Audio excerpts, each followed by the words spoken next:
Okay, അപ്പോൾ നമ്മൾ some basic concepts of കെമിസ്ട്രീൻ്റെ പാർട്ട് 2 ആണ് നമ്മളിന്ന് ഡിസ്കസ് ചെയ്യാൻ പോകുന്നത്. ഞാൻ പാർട്ട് 1 കുറച്ച് ക്വസ്റ്റ്യൻസ് ചെയ്തായിരുന്നു. ഞാൻ പാർട്ട് 2 കുറച്ചും കൂടി ന്യൂമറിക്കൽ ടൈപ്പ് ക്വസ്റ്റ്യൻസ് ആയിരിക്കും കുറച്ചും കൂടി ഡിസ്കസ് ചെയ്യുന്നുണ്ട്. ഒരു 8 ക്വസ്റ്റ്യൻസ് കൂടിയുണ്ട്. അത് 8 ക്വസ്റ്റ്യൻസിൽ തീരുമെന്ന് എനിക്കറിയില്ല, കാരണം അത് ഒരു എക്സ്പ്ലെയിൻ ചെയ്ത് വരുന്നപ്പോഴത്തേക്ക് എത്ര ടൈം എടുക്കുന്നറിയില്ല. വല്ലാതെ ലെങ്ത് ആകുന്നുണ്ടെങ്കിൽ ഞാൻ ഒരു പാർട്ടും കൂടി ആക്കിയിട്ട് അടുത്തൊരു പാർട്ട് 3 കൂടി ചെയ്യുന്നതായിരിക്കും. നമുക്ക് ഏതായാലും ക്വസ്റ്റ്യൻ നോക്കാം. ഓക്കെ, കാൽക്കുലേറ്റ് ദ മൊളാരിറ്റി അപ്പോൾ സൊല്യൂഷൻ. മൊളാരിറ്റി കാണാൻ പറഞ്ഞിട്ടുണ്ട്. Ethanol in water. എത്തനോൾ അപ്പോൾ എന്തായിരിക്കും? സൊല്യൂട്ട് ആയിരിക്കും. വാട്ടർ സോൾവെൻ്റ് ആയിരിക്കും. Where the mole fraction of ethanol is 0.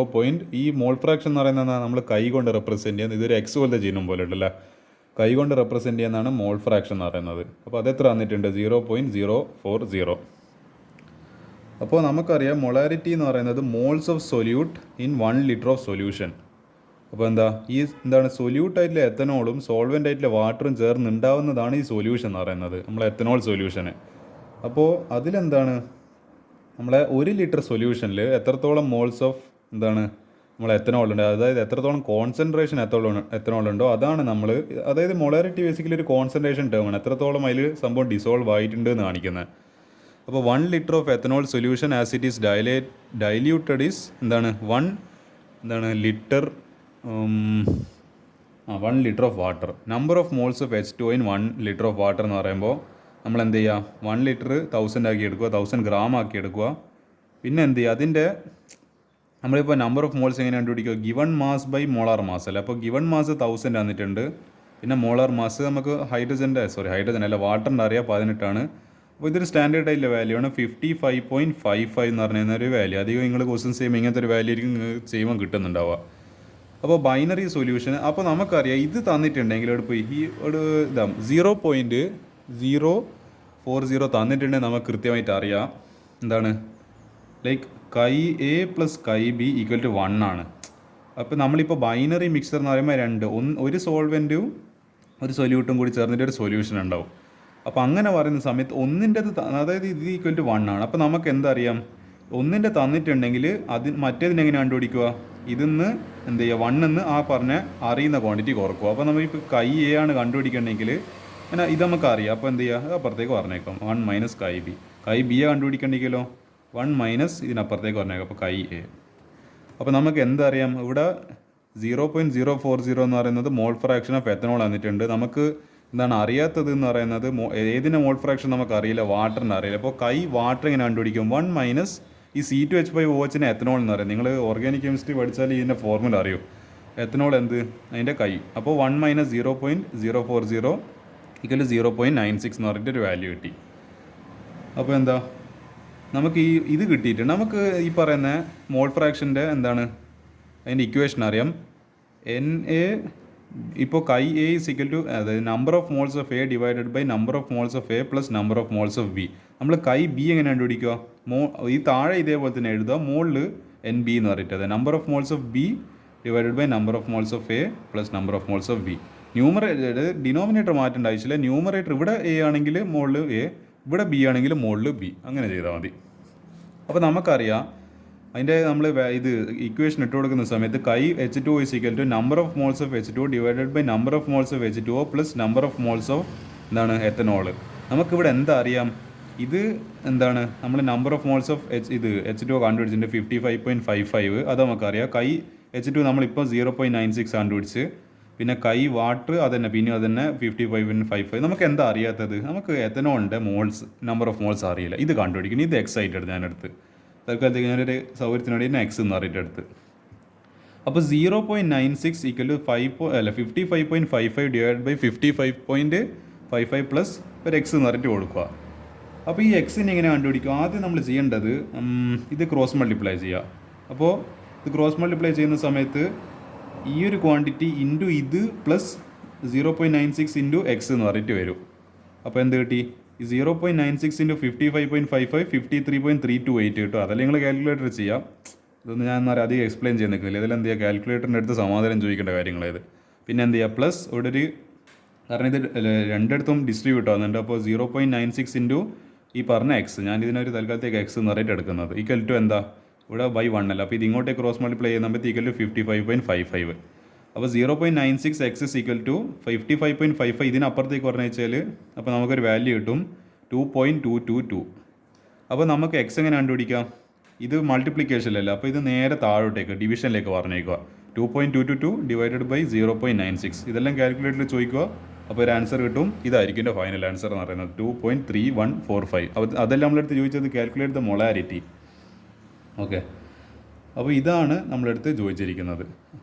അപ്പോൾ നിങ്ങൾ വിചാരിക്കും അയ്യോ മൊളാരിറ്റി അല്ലല്ലോ കണ്ടുപിടിച്ച, മൊളാരിറ്റി തന്നെ നമ്മൾ കണ്ടുപിടിച്ച. കാരണം molarity is defined as the moles of solute. ഇവിടെ നിങ്ങൾ മറ്റൊരു ഫോർമുല ഉണ്ടല്ലോ എം ഇസ് ഈക്വൽ ടു, ഇവിടെ ഈ ക്വസ്റ്റിൻ്റെ പ്രത്യേകത നിങ്ങൾ M is equal to W B by, നിങ്ങൾ ടീച്ചർ പഠിപ്പിച്ച ഇക്വേഷൻ ആയിരിക്കും. ഇത് ഞാനും ഇങ്ങനെ തന്നെയാണ് പഠിച്ചത്. W B by M B into 1000 divided by V M L. നമ്മൾ ഇങ്ങനത്തെ ഇക്വേഷനൊന്നും ഇവിടെ എവിടെയും കണ്ടിട്ടില്ല അല്ല. അതെന്തുകൊണ്ട് കണ്ടില്ല? നമ്മൾ ഈ ക്വസ്റ്റ്യനിൽ ചെയ്യേണ്ടതെന്ന് പറയുന്നത് ഇവിടെ ഈ ഗിവൺ മാസ് അല്ലെങ്കിൽ അങ്ങനത്തെ ഒന്നും തന്നിട്ടില്ല. ഗിവൺ മാസ് അല്ലെങ്കിൽ മോളർ മാസ് ഒന്നും ഇവിടെ തന്നിട്ടില്ല. ഇവിടെ ആകെ നമ്മൾ മോൾ ഫ്രാക്ഷൻ മാത്രമേ തന്നിട്ടുള്ളൂ. അപ്പോൾ ഇവിടെ എന്താണ് നമ്മൾ നോർമലി ഉപയോഗിക്കുന്ന ഇക്വേഷൻ വെച്ചിട്ട് നമുക്ക് മൊളാരിറ്റി കണ്ടുപിടിക്കാനാവില്ല. അപ്പോൾ നമ്മൾ എന്ത് ചെയ്യും? നമ്മൾ ഡെഫിനേഷനിലേക്ക് വരണം. It is the number of moles of solute in 1 litre of solution. അപ്പോൾ നമുക്ക് മൊളാരിറ്റി കണ്ടുപിടിക്കുന്നതിൻ്റെ പകരം എന്ത് കണ്ടുപിടിച്ചാൽ മതി? ഈ എത്തനോളിൻ്റെ നമ്പർ ഓഫ് മോൾസ് കണ്ടുപിടിച്ചാൽ that is equivalent to number of moles of എന്താണ് ethanol is equivalent to finding its molarity. അതായത് ബേസിക്കലി രണ്ടും കണക്കാന്ന് അവർ പറഞ്ഞിരുന്നു. മൊളാരിറ്റി നിങ്ങൾ കണ്ടുപിടിച്ച് കഴിഞ്ഞാലും മോൾസ് ഓഫ് എത്തനോൾ കണ്ടുപിടിച്ച് കഴിഞ്ഞാലും അത് സെയിം ഫലമാണ്, അതായത് സെയിം എഫക്റ്റ് ഉണ്ടാക്കുക എന്ന് പറഞ്ഞിരുന്നു. അപ്പോൾ നമുക്ക് മൊളാരിറ്റി ഡയറക്റ്റ്ലി കണ്ടുപിടിക്കാൻ പറ്റില്ല. നമുക്ക് എന്ത് ചെയ്യാം? നമ്പർ ഓഫ് മോൾസ് ഓഫ് എന്ത് കണ്ടുപിടിച്ചാൽ മതി? എത്തനോൾ കണ്ടുപിടിച്ചാൽ മതി. എത്തനോൾ അതിൻ്റെ നമ്പർ ഓഫ് മോൾസ് എങ്ങനെ കണ്ടുപിടിക്കാം? ഈ പറഞ്ഞ മോൾ ഫ്രാക്ഷൻ്റെ എല്ലാം ഇക്വേഷനെല്ലാം വെച്ചിട്ട് എന്ത് ചെയ്യാം? നമുക്ക് അതങ്ങനെ കണ്ടുപിടിക്കാം. അപ്പോൾ എന്താ നമ്മളെ മോൾ ഫ്രാക്ഷൻ വെച്ചിട്ട് കണ്ടുപിടിക്കുമ്പോൾ നമുക്ക് number of moles of water അറിയണം, പിന്നെ ഇത് K1 K2 ഇതെല്ലാം അറിയണം. അപ്പോൾ എന്താണ് അങ്ങനെ നമുക്ക് എന്ത് ചെയ്യാം? നമുക്ക് ഫൈനലി 2.314 എന്താണ് മോൾ എന്ന് പറഞ്ഞിട്ട് ആൻസർ കിട്ടും. അപ്പോൾ ഇത് കണ്ടുപിടിച്ചാലും മതി. മൊളാരിറ്റി കണ്ടുപിടിക്കാൻ പറഞ്ഞത്, പിന്നെ മോൾ ഫ്രാക്ഷനെ തന്നതെങ്കിൽ നമ്മളെ നോർമലി മോൾ ഫ്രാക്ഷൻ്റെ മെത്തേഡ് വെച്ചിട്ട് അതിൻ്റെ ഇക്വേഷനിൽ വെച്ചിട്ട് എന്ത് ചെയ്യുക? ഇത് കണ്ടുപിടിക്കുക. അതാണ് ഈ ക്വസ്റ്റ്യൻ. അതുകൊണ്ടാണ് ഈ ക്വസ്റ്റ്യനിൽ പ്രത്യേകത എന്ന് പറയുന്നത്. നിങ്ങൾ വെറുതെ മൊളാരിറ്റി കണ്ടിട്ടെന്ന് പറയുക അപ്പാട് നേരെ ചാടി കയറിയിട്ട് W B by M B അപ്പാട് എഴുതാൻ നിൽക്കരുത്. ആദ്യം തന്നെ ഇക്വേഷനിൽ എന്തെല്ലാം തന്നത് നോക്കുക. അപ്പോൾ തന്നത് വെച്ചിട്ട് അനുയോജ്യമായിട്ടുള്ള ഇക്വേഷൻ ഇട്ട് കൊടുക്കേണ്ടത്. അല്ലാണ്ട് എന്ന് പറയുക അപ്പാട് എന്ന് പറയുക മൊളാരിറ്റി ഉണ്ട് അപ്പാട് എം ഇ സിക്കൽ W B by M B അങ്ങനെ എഴുതി കഴിഞ്ഞാൽ കാര്യം നടക്കില്ല. ആദ്യം ഒരു ക്വസ്റ്റ്യൻ വായിക്കുക, എന്നിട്ട് അതിൽ എന്തെല്ലാം വാല്യൂ തന്നിട്ടുണ്ടോ. അപ്പോൾ ഒരു എന്താണ് ഫോർമുല തന്നെ പല രൂപത്തിലുണ്ടാവും. മൊളാരിറ്റി കണ്ടുപിടിക്കുന്ന ഒറ്റ ഫോർമുല മാത്രമല്ല എന്നില്ല. നിങ്ങൾക്ക് ഈ ക്വസ്റ്റ്യൻ കണ്ടപ്പോൾ മനസ്സിലായി. ലൈക്ക് ഈ പറഞ്ഞ എന്താ പറയുക എന്താണ് മോൾ ഫ്രാക്ഷൻ തന്നപ്പോൾ നമുക്ക് മാറ്റി ഒന്ന് വേറെ രീതിയിൽ നമുക്ക് വേറെ ഡിഫറെൻറ്റ് അപ്രോച്ച് എടുക്കേണ്ടി വന്നു. അപ്പോൾ നമുക്ക് എന്ത് ചെയ്യേണ്ടി വന്ന് മോൾ ഫ്രാക്ഷൻ്റെ അതായത് ആ മോൾ ഫ്രാക്ഷൻ്റെ ഇക്വേഷൻ വെച്ചിട്ട് എന്ത് കണ്ടുപിടിക്കേണ്ടത്? Number of moles of ethanol കണ്ടുപിടിക്കേണ്ടത്. സോ നമ്മൾ ഇൻഡയറക്റ്റ് ആയിട്ട് നമ്പർ ഓഫ് മോൾസ് ഓഫ് എന്താണ് എത്തനോൾ കണ്ടുപിടിച്ച വഴി നമ്മൾ എന്തും കൂടി കണ്ടുപിടിച്ച് മൊളാരിറ്റി ഓഫ് സൊല്യൂഷൻ കണ്ടുപിടിച്ച്. അതാണ് the end of the story. അത്രയല്ലോ. അടുത്ത ക്വസ്റ്റ്യന് ഇതിങ്ങനെ വെച്ചാലേ ശരിയെന്ന് തോന്നുന്നു. ഓക്കെ, ഇത് ഈസി ആയിട്ടില്ല ക്വസ്റ്റ്യന്. ഇതിങ്ങനത്തെ ക്വസ്റ്റ്യന് കണ്ടാൽ നിങ്ങൾ പെട്ടെന്ന് പേടിച്ചു പോകരുത്. കാരണം ഇതെന്താണ് നമ്മളെ ഈ പറഞ്ഞ ഇത് എക്സസൈസ് ക്വസ്റ്റ്യനിലെ എത്രയാമത്തെ 32ാമത്തെ ക്വസ്റ്റ്യൻ. ടോട്ടൽ 36 ചോദ്യമുണ്ട്, അതിൽ 32ാമത്തെ ക്വസ്റ്റ്യൻ ആയത്. ഇങ്ങനത്തെ എല്ലാം വേണ്ടിക്കൽ ഒരു ടേബിളെല്ലാം വരച്ചിട്ട് പെട്ടെന്ന് നിങ്ങളൊന്ന് പേടിപ്പിക്കേണ്ടിയിട്ടില്ല ഇങ്ങനെ ക്വസ്റ്റ്യൻ തരാം. നിങ്ങൾ പതിരി പോകാൻ പാടില്ല. Use the data given in the following table to calculate the molar mass of naturally occurring argon. Argon എന്ന് പറഞ്ഞാൽ അതിൻ്റെ സിമ്പിൾ ഇങ്ങനെ എഴുതുക AR. അതിൻ്റെ 3 ഐസോട്ടോപ്സ് തന്നിട്ടുണ്ട്. ഒന്ന് 36 ആർഗണ്, അതിൻ്റെ എത്രയോ ഒരു ഐസോട്ടോപ്പിക് മോളാർ മാസ് തന്നിട്ടുണ്ട്. അതിൻ്റെ അബണ്ടൻസ് എന്ന് പറയുന്നത് അത്രത്തോളം ക്വാണ്ടിറ്റി, അത് അതിൻ്റെ അവൈലബിലിറ്റി നമുക്കിപ്പോൾ ഒരു ക്വാണ്ടിറ്റി എന്ന് പറയാം ഇനി ഇത്രത്തോളം % അവൈലബിൾ ആണ് എന്ന് പറഞ്ഞ പോലെ അതിൻ്റെ എത്രത്തോളം അവൈലബിലിറ്റി. ലഭ്യത എന്ന് പറയുന്നത് അബണ്ടൻസ് എന്ന് പറയുന്ന ലഭ്യത അത്രത്തോളം ഉണ്ട് പെർസെൻറ്റേജിൽ. 38 ആർഗൺ ഉണ്ട്, അതിൻ്റെ ഒരു മാസ് തന്നിട്ടുണ്ട്, അതിൻ്റെ എത്ര %. പിന്നെ 40 ആർഗൺ. നമ്മൾ പൊതുവെ 40 ആർഗണാണ് നമുക്കറിയുന്നത്. കാരണം എന്താ, അത് 99.6. ഇതെല്ലാം ഭയങ്കര നെഗ്ലിജിബിളി സ്മോളാണ്. 0.33 നമുക്ക് എന്താ പറയുക നമ്മളെ കണ്ണുകൊണ്ട് കാണാൻ പറ്റാത്ര അത്രയും ചെറിയൊരു വാല്യൂ. അത് 99 like it's very significant value. അപ്പോൾ നമ്മൾ പൊതുവെ ഇതാ ഉപയോഗിക്കുക. പക്ഷേ എന്തുണ്ട് 99.6 ആയിട്ട് പോലും ഇത്ര കുറച്ചൊരു ഭാഗം എന്തുണ്ട് ഈ പറഞ്ഞ ഈ 2 ആൾക്കാരുണ്ട്. അപ്പോൾ ഈ 2 പേര് കുറച്ച് ഒരു മൈന്യൂട്ടായിട്ടാണെങ്കിൽ പോലും ഇവർ 2 പേരെ കോൺട്രിബ്യൂഷൻ ഉണ്ട്. അപ്പോൾ നമുക്ക് ഇവരെ ഒഴിവാക്കാനാവില്ല. ഇവർ എന്താ പറയുക ഭയങ്കര കുറച്ചാണല്ലോ. അപ്പോൾ ഇവരെ വെറുതെ ഒഴിവാക്കിയപ്പോൾ ഇയാളെ മാത്രം എഴുതിയാൽ പോരെന്ന് പറഞ്ഞ കാര്യം നടക്കില്ല. ഇവരൊരു കുറച്ച് രീതിക്ക് ഒരു കോൺട്രിബ്യൂഷൻ 0.3 ആണ്. 0.3% കോൺട്രിബ്യൂട്ട് ചെയ്യുന്നുണ്ട്. അതുകൊണ്ട് എന്തുണ്ട് ഇവർക്ക് ഈ ടേബിളിൽ ഇവർക്ക് സ്ഥാനം കിട്ടി. നമ്മൾ എന്താ കണ്ടുപിടിക്കേണ്ടത്? Average molar mass of argon. അപ്പോൾ നമുക്ക് എന്തെടുക്കാം, sigma F I into A I. അതായത് നമ്മൾ കണ്ടുപിടിക്കേണ്ടത് ഈ സിഗ്മ എന്ന് പറയുന്നത് സമ്മേഷനാണ്. അതായത് സമ്മേഷൻ എന്ന് പറയുമ്പോൾ നിങ്ങൾ സീക്വൻസ് ആൻഡ് സീരീസ് പഠിച്ചിട്ടുണ്ടാവും. ഈ ഒരു ചിഹ്നം ഇതെന്താണ്, ഒരു ഈ പോലത്തെ ചിഹ്നം ഉദ്ദേശിക്കുന്നത് ഇത് ഒരുമാതിരി സിഗ്മ പോലെ ഉണ്ടല്ലേ. നമ്മളെ സിഗ്മ എന്ന് പറയുന്ന ഈ ഒരു നൊട്ടേഷന് നമ്മൾ എന്ത് ചെയ്യണം, ആ പറയുന്ന ഫംഗ്ഷനെ കംപ്ലീറ്റ് ആഡ് ചെയ്യുക. അപ്പോൾ sigma F I into A I എന്ന് പറയുമ്പോൾ ഈ എഫ് ഐ എന്ന് പറയുന്നത് ഈ ഒരു എന്താണ് ഇതിൻ്റെ അബണ്ടൻസ്, അതായത് ഈ പെർസെൻറ്റേജിൽ കൊടുത്ത സാധനമാണ് എഫ് ഐ. എ ഐ എന്ന് പറയുമ്പോൾ ഇതിൻ്റെ അറ്റോമിക് മാസ്. നമ്മൾ ഇപ്പോൾ എക്സ് ഒരു കോമ്പൗണ്ട്, പിന്നെ എ സെഡ്, ഈ സെഡ് എന്ന് പറയുന്നതിൻ്റെ അറ്റോമിക് മാസാണ് സെഡ് എന്ന് പറയുന്നതിൻ്റെ അറ്റോമിക് മാസാണ് എ എന്ന് പറയുന്നതിൻ്റെ മാസ് ആണ് അറ്റോമിക് മാസ്. സോറി ഈ സെഡ് എന്ന് പറയുന്നതിൻ്റെ അറ്റോമിക് നമ്പറാണ്, എ എന്ന് പറയുന്നതിൻ്റെ അറ്റോമിക് മാസാണ്. ഞാൻ പറഞ്ഞതിനെ കുറിച്ച് മാറിപ്പോകുന്നുണ്ട്. ഓക്കെ, അപ്പോൾ എ അതിന് വേണ്ടിയിട്ട് നമ്മളതിനെ മാസ് സൂചിപ്പിക്കാൻ ഉപയോഗിക്കുക. അപ്പോൾ നമുക്ക് എന്ത് ചെയ്യാം, sigma F I into A I. അപ്പോൾ ഈ മൂന്നിൻ്റെയും, അതായത് ഇത് ഇൻറ്റു ഇത് പ്ലസ് ഇത് ഇൻറ്റു ഇത് പ്ലസ് ഇത് ഇൻറ്റു ഇത്, അതാ ബേസിക്കലി അവരോട് ചെയ്തു തരുന്നത്. അതാണ് ഞാൻ പറഞ്ഞത്, വളരെ എളുപ്പത്തിലുള്ള ചോദ്യം അത്. ചിലപ്പം കണ്ടു കഴിഞ്ഞാൽ നമ്മൾ ചിലപ്പോൾ എന്ന് അറിയ ഒരു കോൺസെപ്റ്റ് ഇത് വളരെ എന്ന് പറയേണ്ടത് ജസ്റ്റ് ഒന്ന് തൊട്ടിട്ട് പോകുന്നൊരു ടോപ്പിക്കായത്. എന്ന് പറയുക അധികം ഇതിനെ പറ്റിയിട്ട് ആരും സ്ട്രെസ് ചെയ്യാത്തൊരു ടോപ്പിക് കൂടിയത്. പക്ഷേ ചിലപ്പോൾ എന്താ പറയുക, അങ്ങനത്തെ എന്താ പറയുക, നമ്മൾ അൺഎക്സ്പെക്റ്റഡ് ആയിട്ടുള്ള ക്വസ്റ്റ്യൻസ് ഇങ്ങനെയൊക്കെയാണ് വരിക. ചിലപ്പോൾ നമ്മൾ വളരെ ഇത് കണ്ട ഒരു ഒറ്റ സ്റ്റെപ്പിൽ എന്ന് പറയുക ഇതെന്തെന്ന് വലിയെന്ന് പറയേണ്ടത് എനിക്ക് കാൽക്കുലേറ്റ് അടിച്ചാൽ പോലും എനിക്ക് ആൻസർ കിട്ടും. പക്ഷേ നമ്മൾ ചിലപ്പോൾ ഈ ഫോർമുല അറിയില്ലെങ്കിൽ നമ്മൾ ചിലപ്പോൾ അവിടെ എന്താ പറയുന്നത് പകച്ചു പോകാൻ ചാൻസ് ഉണ്ട്. ചിലപ്പോൾ 2 മാർക്കിനെല്ലാം ഇങ്ങനത്തെ ഒരു ക്വസ്റ്റ്യൻസ് വരാം. അപ്പോൾ എന്ത് ചെയ്യുക, ഇത് ഇൻറ്റു ഇത് പ്ലസ് ഇത് ഇൻറ്റു ഇത് പ്ലസ് എന്താണ് ഇത് ഇൻറ്റു ഇത് 0.9960. അപ്പോൾ നമ്മൾ എന്ത് ചെയ്യണം, ഇവിടെ ചെറിയൊരു പ്രശ്നമുണ്ട്. ഇവിടെ ഇവർ കൊടുത്തിരിക്കുന്നത് എന്താണ്, അതായത് നമുക്കിപ്പോൾ 0.337 ആ കിട്ടിയ പെർസെൻറ്റേജിനെ നമ്മൾ മാറ്റണം. എന്തുകൊണ്ട് ഡിവൈഡ് ചെയ്തിട്ട് 100 കൊണ്ട് ഡിവൈഡ് ചെയ്തിട്ട് കിട്ടുന്നതാണ് 0.0. അതായത് ഒരു 0 ഇങ്ങോട്ടേക്ക് സ്ഥാനം ചാടി. അപ്പോൾ ഈ 99.6 നമ്മളിങ്ങനെ എഴുതുക, പെർസെൻറ്റേജിനെ മാറ്റുമ്പോൾ അതിനെ വാല്യൂലാവണ നമ്പറിലേക്ക് മാറ്റുമ്പോൾ ഒരു 100 കൊണ്ട് ഡിവൈഡ് ചെയ്യണം. നമ്മൾ 100 കൊണ്ട് മൾട്ടിപ്ലൈ ചെയ്യുമ്പോഴാണ് നമുക്ക് പെർസെൻറ്റേജ് കിട്ടുക. ആ പെർസെൻറ്റേജിനെ മാറ്റിയിട്ട് നമ്പറിലേക്ക് മാറ്റുമ്പോൾ പിന്നെയും ആ 100നെ കൊണ്ട് ഡിവൈഡ് ചെയ്യണം. അപ്പോൾ എന്തായി, ഇത് 0.99 എന്ന് പറഞ്ഞിട്ട് വന്ന് പിന്നെ ഒരു 6 0.99600. അപ്പോൾ എന്താണ്, ഈ 99 അപ്പുറത്തേക്ക് ചാടി. അപ്പോൾ എന്താണ്, അങ്ങനെയാണ്. അത് പ്രശ്നമൊന്നുമില്ല. നിങ്ങൾ എന്ത് ചെയ്താൽ നിങ്ങൾ കാൽക്കുലേറ്റർ ഉപയോഗിച്ച് ഇതിങ്ങനെ ചെയ്യാൻ പറ്റുന്നില്ലെങ്കിൽ കാൽക്കുലേറ്റർ എടുക്കുക, 99.6 ഡിവൈഡഡ് ബൈ 100 അടിക്കുക, ഈ വാല്യൂ കിട്ടും. അപ്പോൾ എന്ത് ചെയ്യുക, ആ 100 കൊണ്ട് ചെയ്ത് കിട്ടിയ വാല്യൂവിനെ നമ്മളെ മാസ് കൊണ്ട് മൾട്ടിപ്ലൈ ചെയ്യുക, പ്ലസ് അടുത്ത വാല്യൂവിനെ 100 കൊണ്ട് മൾട്ടിപ്ലൈ ചെയ്തിട്ട് കിട്ടുന്ന വാല്യൂവിനെ മാസ് കൊണ്ട് മൾട്ടിപ്ലൈ ചെയ്യുക, പ്ലസ് അടുത്ത പെർസെൻറ്റേജിനെ എന്താണ് നമ്മളെ 100നെ കൊണ്ട് മൾട്ടിപ്ലൈ ചെയ്തിട്ട് കിട്ടുന്ന വാല്യൂവിനെ അടുത്ത മാസിനെ കൊണ്ട് മൾട്ടിപ്ലൈ ചെയ്യുക. അപ്പോൾ നമുക്ക് 0.121 പ്ലസ് 0.214 അല്ല 0.024 പ്ലസ് 39.808. അപ്പോൾ എത്ര കിട്ടും, 39.948. ഇതാണ് നമ്മൾ ആർഗണിൻ്റെ അപ്രോക്സിമേറ്റ്ലി കറക്റ്റ് മാസ് എന്ന് പറയുന്നത്. അതായത് നമ്മൾ പറയും ആർഗണിന് ചിലപ്പോൾ 36 മാസ്, അല്ല 36 ഗ്രാമാണ്, അല്ലെ 38 ഗ്രാമാണ്, അല്ലെ 40 ഗ്രാമാണ്. ഇതൊന്നും എല്ലാം തെളിയിച്ചുകൊണ്ട് കറക്റ്റ് എക്സാക്റ്റ് വാല്യൂ പറയുകയാണെങ്കിൽ 39.948. 40 അല്ല, 38 അല്ല, 36 അല്ല, 39.948. ഇത് നമ്മൾ ആക്ച്വലി എന്താണ് റൗണ്ട് ചെയ്തിട്ട്, ഇതിപ്പോൾ 39.9 എന്ന് പറയുമ്പോൾ എനിക്ക് വേണ്ടിയിട്ട് റൗണ്ട് ചെയ്തിട്ട് ഞാൻ അങ്ങനെ അതിൻ്റെ 40 ഗ്രാം എന്ന് പറഞ്ഞിട്ട് ആർഗണിൻ്റെ മാസ് എടുക്കുന്നത്. അല്ലെങ്കിൽ എന്താ കറക്റ്റ് വാല്യൂ പറയുകയാണെങ്കിൽ 39.948 ഗ്രാം പെർ മോൾ എന്താണ് മോൾ ഇൻവേഴ്സാണ് വരിക. അപ്പോൾ അതങ്ങനെയാണ് ചെയ്യേണ്ടത്. അപ്പോൾ ഞാൻ ഈ പറഞ്ഞ മെത്തേഡ് ആലോചിക്കുക, എന്താണ് നമ്മൾ ആദ്യം തന്നെ ഇവിടെ ഒരു വേറെ വേണ്ടിക്കെങ്കിലും ഒരു കള്ളി വരച്ചിട്ട് എന്താണ് ഈ അബണ്ടൻസ് ഡിവൈഡഡ് ബൈ 100 എന്ന് പറഞ്ഞിട്ടൊരു കോളം കൊടുക്കുക, ഒരു കോളം നെയിം കൊടുത്തിട്ട് ഇതിനെന്ത് ചെയ്യുക, ഇതിനെ 100 കൊണ്ട് ഡിവൈഡ് ചെയ്ത വാല്യൂ ഇവിടെ എഴുതുക, ഇതിനെ 100 കൊണ്ട് ഡിവൈഡ് ചെയ്ത വാല്യൂ ഇവിടെ എഴുതുക, ഇതിനെ 100 കൊണ്ട് ഡിവൈഡ് ചെയ്ത വാല്യൂ എഴുതുക. എന്നിട്ട് എന്ത് ചെയ്യുക, ഇവിടെ ഒരു FI എന്ന് പറഞ്ഞിട്ട് ഒരു മോളിൽ കൊടുത്തിട്ട് ഇവിടെ ഒരു AI എന്ന് പറഞ്ഞിട്ട് കൊടുക്കുക. എന്നിട്ട് എന്ത് ചെയ്യുക, ഇത് ഇൻറ്റു ഇത് പ്ലസ് ഇത് ഇൻറ്റു ഇത് പ്ലസ് ഇത് ഇൻറ്റു ഇത്. അപ്പോൾ നിങ്ങൾക്കൊരു വാല്യൂ കിട്ടും. അതായിരിക്കും അതിനെന്ത് ചെയ്യുക, യൂണിറ്റും കൂടി എഴുതുക, ഗ്രാം പെർ മോൾ ഇൻവേഴ്സ് എന്നും കൂടി പറയാം. അപ്പോൾ അങ്ങനെയാണ് ഈ ക്വസ്റ്റ്യൻ ചെയ്യുക. അതും എന്ന് പറയേണ്ടത് എനിക്കൊന്നും വളരെ എളുപ്പത്തിൽ ചെയ്യാൻ പറ്റിയിട്ടുണ്ടാവും. ഇതൊക്കെ ആക്ച്വലി എളുപ്പമുള്ള ചോദ്യങ്ങളാണ്. പക്ഷേങ്കിൽ ഇത് ചില അൺഎക്സ്പെക്റ്റഡ് ആയിട്ടുള്ള ടോപ്പിക്സ് വരുന്ന ക്വസ്റ്റ്യനും കൂടിയാണ് നിങ്ങളടുത്ത് ഡിസ്കസ് ചെയ്യുന്നത്. ചിലപ്പോൾ നിങ്ങൾ ഈ കോൺസെപ്റ്റ് അധികം നിങ്ങൾ ചെയ്തിട്ടില്ലെങ്കിൽ അതൊന്നും കൂടി ഒന്ന് സ്ട്രോങ് ആക്കേണ്ടിയിട്ട്. അടുത്ത ക്വസ്റ്റ്യന് calcium carbonate reacts with aqueous എന്താണ് ഇത് HCl to give CaCl2 calcium chloride and CO2. ഇതെന്താ സാധനം, കാർബൺ ഡൈ ഓക്സൈഡ്. ഇത് ഞാൻ കുറേ കാലമായി കാർബൺ ഡൈ ഓക്സൈഡിനെ കാണുന്നത്, എത്ര വർഷങ്ങളായി. According to the reaction CaCO3 plus 2HCl giving CaCl2 plus CO2 plus H2O.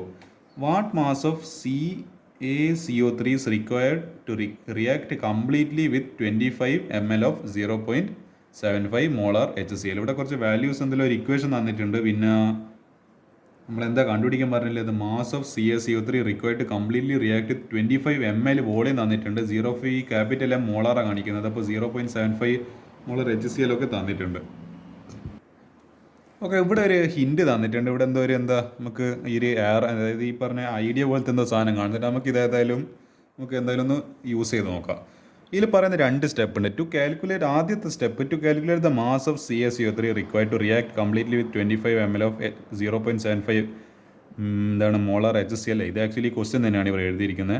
First we calculate the mass of HCl in 25 ml of 0.75 molar HCl. അത് പറഞ്ഞ നിങ്ങൾക്ക് എന്താണെന്നില്ല, ഞാനിങ്ങനെ പറഞ്ഞതിനെ കൊണ്ട് നിങ്ങൾക്ക് തിരിയുന്നുണ്ടാവില്ല. അതായത് നമുക്കിപ്പോൾ 25 ml HCl തന്നിട്ടുണ്ട്. പിന്നെ 0.75 മോളാറും എന്ത് തന്നിട്ടുണ്ട്, അതിൻ്റെ HCl വാല്യൂ തന്നിട്ടുണ്ട്. അപ്പോൾ നമുക്ക് നമ്മൾ ഇവിടെയാണ് ഞാൻ കഴിഞ്ഞ ക്വസ്റ്റിന് നമ്മളൊരു ഇക്വേഷൻ ഡിസ്കസ് ചെയ്തായിരുന്നു. ഐ മീൻ നിങ്ങൾക്ക് ഞാൻ കാണിച്ചായിരുന്നു WB/MB × 1000 ഡിവൈഡഡ് ബൈ VML എന്ന് പറയുന്നത്. അപ്പോൾ ഈ ഇക്വേഷൻ എന്താണ് ഇവിടെ ആവശ്യമുണ്ട്. ഇവിടെ എന്ത് തന്നിട്ടുണ്ട്, മൊളാരിറ്റി തന്നിട്ടുണ്ട്. പിന്നെ നമുക്ക് അതിൻ്റെ മോളാർ മാസ് MB എന്ന് പറയുന്ന മോളാർ മാസാണ്. ഇവർ ജസ്റ്റ് സ്മോൾ m മാത്രം എഴുതിയിട്ടില്ല, അത് കുഴപ്പമില്ല. നമുക്ക് അറിയുന്ന പോലെ എന്ത് ചെയ്യുക, നമ്മളെങ്ങനെയാണ് പഠിച്ചത് അതുപോലെ തന്നെ നമുക്ക് എഴുതാം. ഞാൻ ഇങ്ങനെ തന്നെയാണ് പഠിച്ചത്. ഞാൻ ഇപ്പോഴും എന്ന് പറയുന്നത് ഇങ്ങനെ WB/MB എന്ന് പറഞ്ഞിട്ട് എഴുതുക. കാരണം ഞാൻ ആ പഠിച്ച മെത്തേഡ് തന്നെയാണ്. അപ്പോൾ ഞാൻ പെട്ടെന്ന് മറന്നുപോകില്ല എത്ര വർഷം കഴിഞ്ഞാലും. അപ്പോൾ അങ്ങനെ എനിക്കൊരു ഗുണമുണ്ട് അതിനെ പറ്റിയിട്ട്. WB/MB. അപ്പോൾ ഇത് തന്നിട്ടില്ല, ഇത് X ആയിട്ട് എടുക്കുക. നമുക്ക് ഇതെന്താ പറയുക, HClൻ്റെ മോളാർ മാസ് എത്രയാണ്, 1 പ്ലസ് ക്ലോറിൻ്റെത് 35.5. അപ്പോൾ 1 + 35.4 അല്ല 35.5 എന്ന് പറയുന്നത് 36.5 ഗ്രാം. അപ്പോൾ നമുക്ക് ഇതറിയാം. 1000 അറിയേണ്ട ആവശ്യമൊന്നുമില്ലല്ലോ. 1000 ആദ്യം അവിടെ കൊടുത്ത വാല്യൂ. വോളിയം നമുക്ക് 25 ml തന്നിട്ടുണ്ട്. അപ്പോൾ ഈ വാല്യൂസ് എല്ലാം സബ്സ്റ്റിറ്റ്യൂട്ട് ചെയ്യുക. ഇവിടെ X എന്ന് പറഞ്ഞിട്ട് ഈ ക്വാണ്ടിറ്റിയാണ് കണ്ടുപിടിക്കേണ്ടത്. അപ്പോൾ എന്ത് ചെയ്യുക, X കണ്ടുപിടിക്കുമ്പോൾ അപ്പോൾ നമുക്ക് കിട്ടുമെന്ന് പറയേണ്ടത് ഇത് മൊത്തം മൾട്ടിപ്ലൈ ചെയ്യുക. 0.75, അതായത് ക്രോസ് മൾട്ടിപ്ലൈ 0.75 × 36.5 × 25. അപ്പോൾ W × 1000 = 0.75 × 36.5 × 25 എന്ന് പറഞ്ഞിട്ട് കിട്ടും. അപ്പോൾ എന്ത് ചെയ്യുക, W കണ്ടുപിടിക്കുന്ന സമയത്ത് 1000 × 1000 താഴെ പറഞ്ഞേക്കാം. അപ്പോൾ അതാണ് ഈ ഡിവിഷൻ കാണിക്കുന്നത്, ഡിവൈഡഡ് ബൈ 1000. അപ്പോൾ നമുക്കിങ്ങനെ കാൽക്കുലേറ്റർ എടുത്ത് സമാധാനം ചോദിച്ചു കഴിഞ്ഞാൽ ഒരു വാല്യൂ കിട്ടും 0.684 ഗ്രാം. അപ്പോൾ ഇത് കിട്ടിക്കഴിഞ്ഞ് ഇനി എന്താ ചെയ്യേണ്ടത്, calculation for required mass of CaCO3. ഇനിയാണ് നമ്മൾ സ്റ്റോയിഷ്യോമെട്രിയിലേക്ക് കടക്കുന്നത്. ഇത് 2 സ്റ്റെപ്പായിട്ട് നടക്കുന്നുണ്ട്. ഇത് ഞാൻ കുറച്ചും കൂടി എന്ന് പറയേണ്ടത് നിങ്ങളോട് ഡിസ്കസ് ചെയ്യുന്നത്. നോർമൽ ക്വസ്റ്റ്യനാണ് ഞാൻ ഡിസ്കസ് ചെയ്യില്ല, അത് നിങ്ങൾക്ക് സ്വന്തം എന്ന് പറയേണ്ടത്. നിങ്ങൾ നോർമലി ചെയ്യുന്ന ക്വസ്റ്റ്യൻ ആണെങ്കിൽ ഞാൻ ചിലപ്പോൾ എന്ന് പറയേണ്ടത് നിങ്ങളെ കൊണ്ട് തന്നെ ചെയ്യിപ്പിച്ചാണ്. പക്ഷേ ഇത് ഞാൻ ഡിസ്കസ് ചെയ്യും, കാരണം ഇതിൽ അത് നമ്മൾ 2 സ്റ്റെപ്പായിട്ട് ചെയ്യണം. ആദ്യം HClൻ്റെ നമ്മൾ കണ്ടുപിടിക്കണം. അല്ലെങ്കിൽ ഇവിടെ HCl നമ്മളിപ്പോൾ സ്റ്റോയിഷ്യോമെട്രി പ്രകാരം എങ്ങനെ ചെയ്യുക, ഇതിന് ഇത്ര മാസ് ഉണ്ട്. അപ്പോൾ ഇതിനെ മാസ് കണ്ടുപിടിക്കുമ്പോൾ നമ്മൾ ഇങ്ങനെ 2 വാല്യൂസ് തമ്മിൽ കമ്പയർ ചെയ്തിട്ട് അങ്ങനെ X കണ്ടുപിടിക്കുന്നതായിരുന്നു പൊതുവെ ചെയ്യൽ. പക്ഷേ ഇവിടെ ഇതിൻ്റെ വാല്യൂ തന്നിട്ടില്ല. അതുകൊണ്ട് നമ്മൾ എന്ത് ചെയ്യണം, ഈ കൊടുത്ത നമുക്ക് തന്ന വാല്യൂസ്, ഗിവൺ വാല്യൂസ് വെച്ചിട്ട് ഈ HClൻ്റെ ആദ്യം ഗിവൺ മാസ് ആദ്യം കണ്ടുപിടിക്കണം. അതാണ് ഇവിടുത്തെ പ്രശ്നം. അല്ലെങ്കിൽ ഓൾറെഡി പറയും ഇതിൻ്റെ ഗിവൺ മാസ് ഇത്രയുണ്ട്, അപ്പോൾ അത് വെച്ചിട്ട് നിങ്ങൾ സ്റ്റോയിഷ്യോമെട്രീൻ്റെ കമ്പാരിസൺ വെച്ചിട്ട് ഇത് എന്ത് കണ്ടുപിടിച്ചാൽ മതി, CaCO3 മാസ് കണ്ടുപിടിച്ചത് എന്ന് പറയും. പക്ഷെ ഇവിടെ അത് കൊടുത്തിട്ടില്ല. അപ്പോൾ നമ്മൾ സെപ്പറേറ്റ് ആയിട്ട് HClൻ്റെ ഗിവൺ മാസ് എന്ത് കണ്ടുപിടിച്ച് മൊളാരിറ്റീൻ്റെ ഇക്വേഷൻ വെച്ച് കണ്ടുപിടിച്ച് ഇനി given calculation for required mass of CaCO3 to react completely with 0.6844 gram HCl. അതാണ് നമ്മളിപ്പം കണ്ടുപിടിച്ചത്. അപ്പോൾ ഞാൻ എന്ത് ചെയ്ത്, നമ്മൾ ഇക്വേഷൻ എഴുതി CaCO3 solid plus 2 HCl aqueous giving CaCl two aqueous plus CO2 gas plus H2O liquid. അപ്പോൾ നമുക്ക് കാൽഷ്യം കാർബോണേറ്റിൻ്റെ മാസ് അറിയാം. ഇത് എനിക്ക് സ്റ്റാൻഡേർഡായിട്ട് അറിയുന്ന വാല്യൂ ആണ്, 100 ഗ്രാമാണ് ഇതിൻ്റെ മോളാർ മാസ്. HCl എന്ന് പറയുമ്പോൾ 36.5 ആണ്. പക്ഷേ ഇവിടെ 2 ഉള്ളതുകൊണ്ട് 2 കൊണ്ട് അതിനെ മൾട്ടിപ്ലൈ ആണ്. അപ്പോൾ 2 × 36.5 = 73 ഗ്രാം വരും. അപ്പോൾ according to the balanced chemical equation, അപ്പോൾ അവർ പറഞ്ഞു വരുന്നത്, അതായത് 73 ഗ്രാം HClന് കംപ്ലീറ്റ് ആയിട്ട് 100 ഗ്രാം കാൽഷ്യം കാർബണേറ്റ് ആയിട്ട് എന്ത് ചെയ്യുന്നുണ്ട്, റിയാക്ട് ആവുന്നുണ്ട്. അതായത് this 73 gram reacts completely with 100 gram of calcium carbonate. അപ്പോൾ നമ്മൾ എന്ത് കണ്ടുപിടിക്കണം, അതായത് ഞാനിപ്പോൾ അതിനെപ്പറ്റി ഒന്ന് പറഞ്ഞു തരുവാണെങ്കിൽ, ഇപ്പോൾ ഞാനൊരു പീടിയെ പോയി, ഞാൻ എൻ്റെ അപ്പുറത്ത് ഉള്ള ഒരു രവിയുടെ പീടിയെ പോയി. രവിയുടെ പീടികയിൽ പോയിട്ട് ഞാൻ ചോദിക്കുകയാണ് രവിയുടെ 10 മുട്ടക്ക് എത്രയാണ്? 10 മുട്ടക്ക് ഓറ് പറയുന്നത് 70 ഉറുപ്പ്യാണ്. അപ്പോൾ ഞാൻ ഒരു മുട്ടേൻ്റെ വില എങ്ങനെ കണ്ടുപിടിക്കുക? ആ പറയുന്ന 70 റുപ്പീസ് ഡിവൈഡഡ് ബൈ 10 മുട്ട ഈക്വൽ എത്ര മുട്ട കിട്ടി എനിക്ക്? അല്ല, എത്ര പൈസ കിട്ടി? 7 റുപ്പീസ്. അപ്പോൾ എനിക്ക് മനസ്സിലായി ഒരു മുട്ടേൻ്റെ വില 7 ഉറുപ്പ്യാണ്.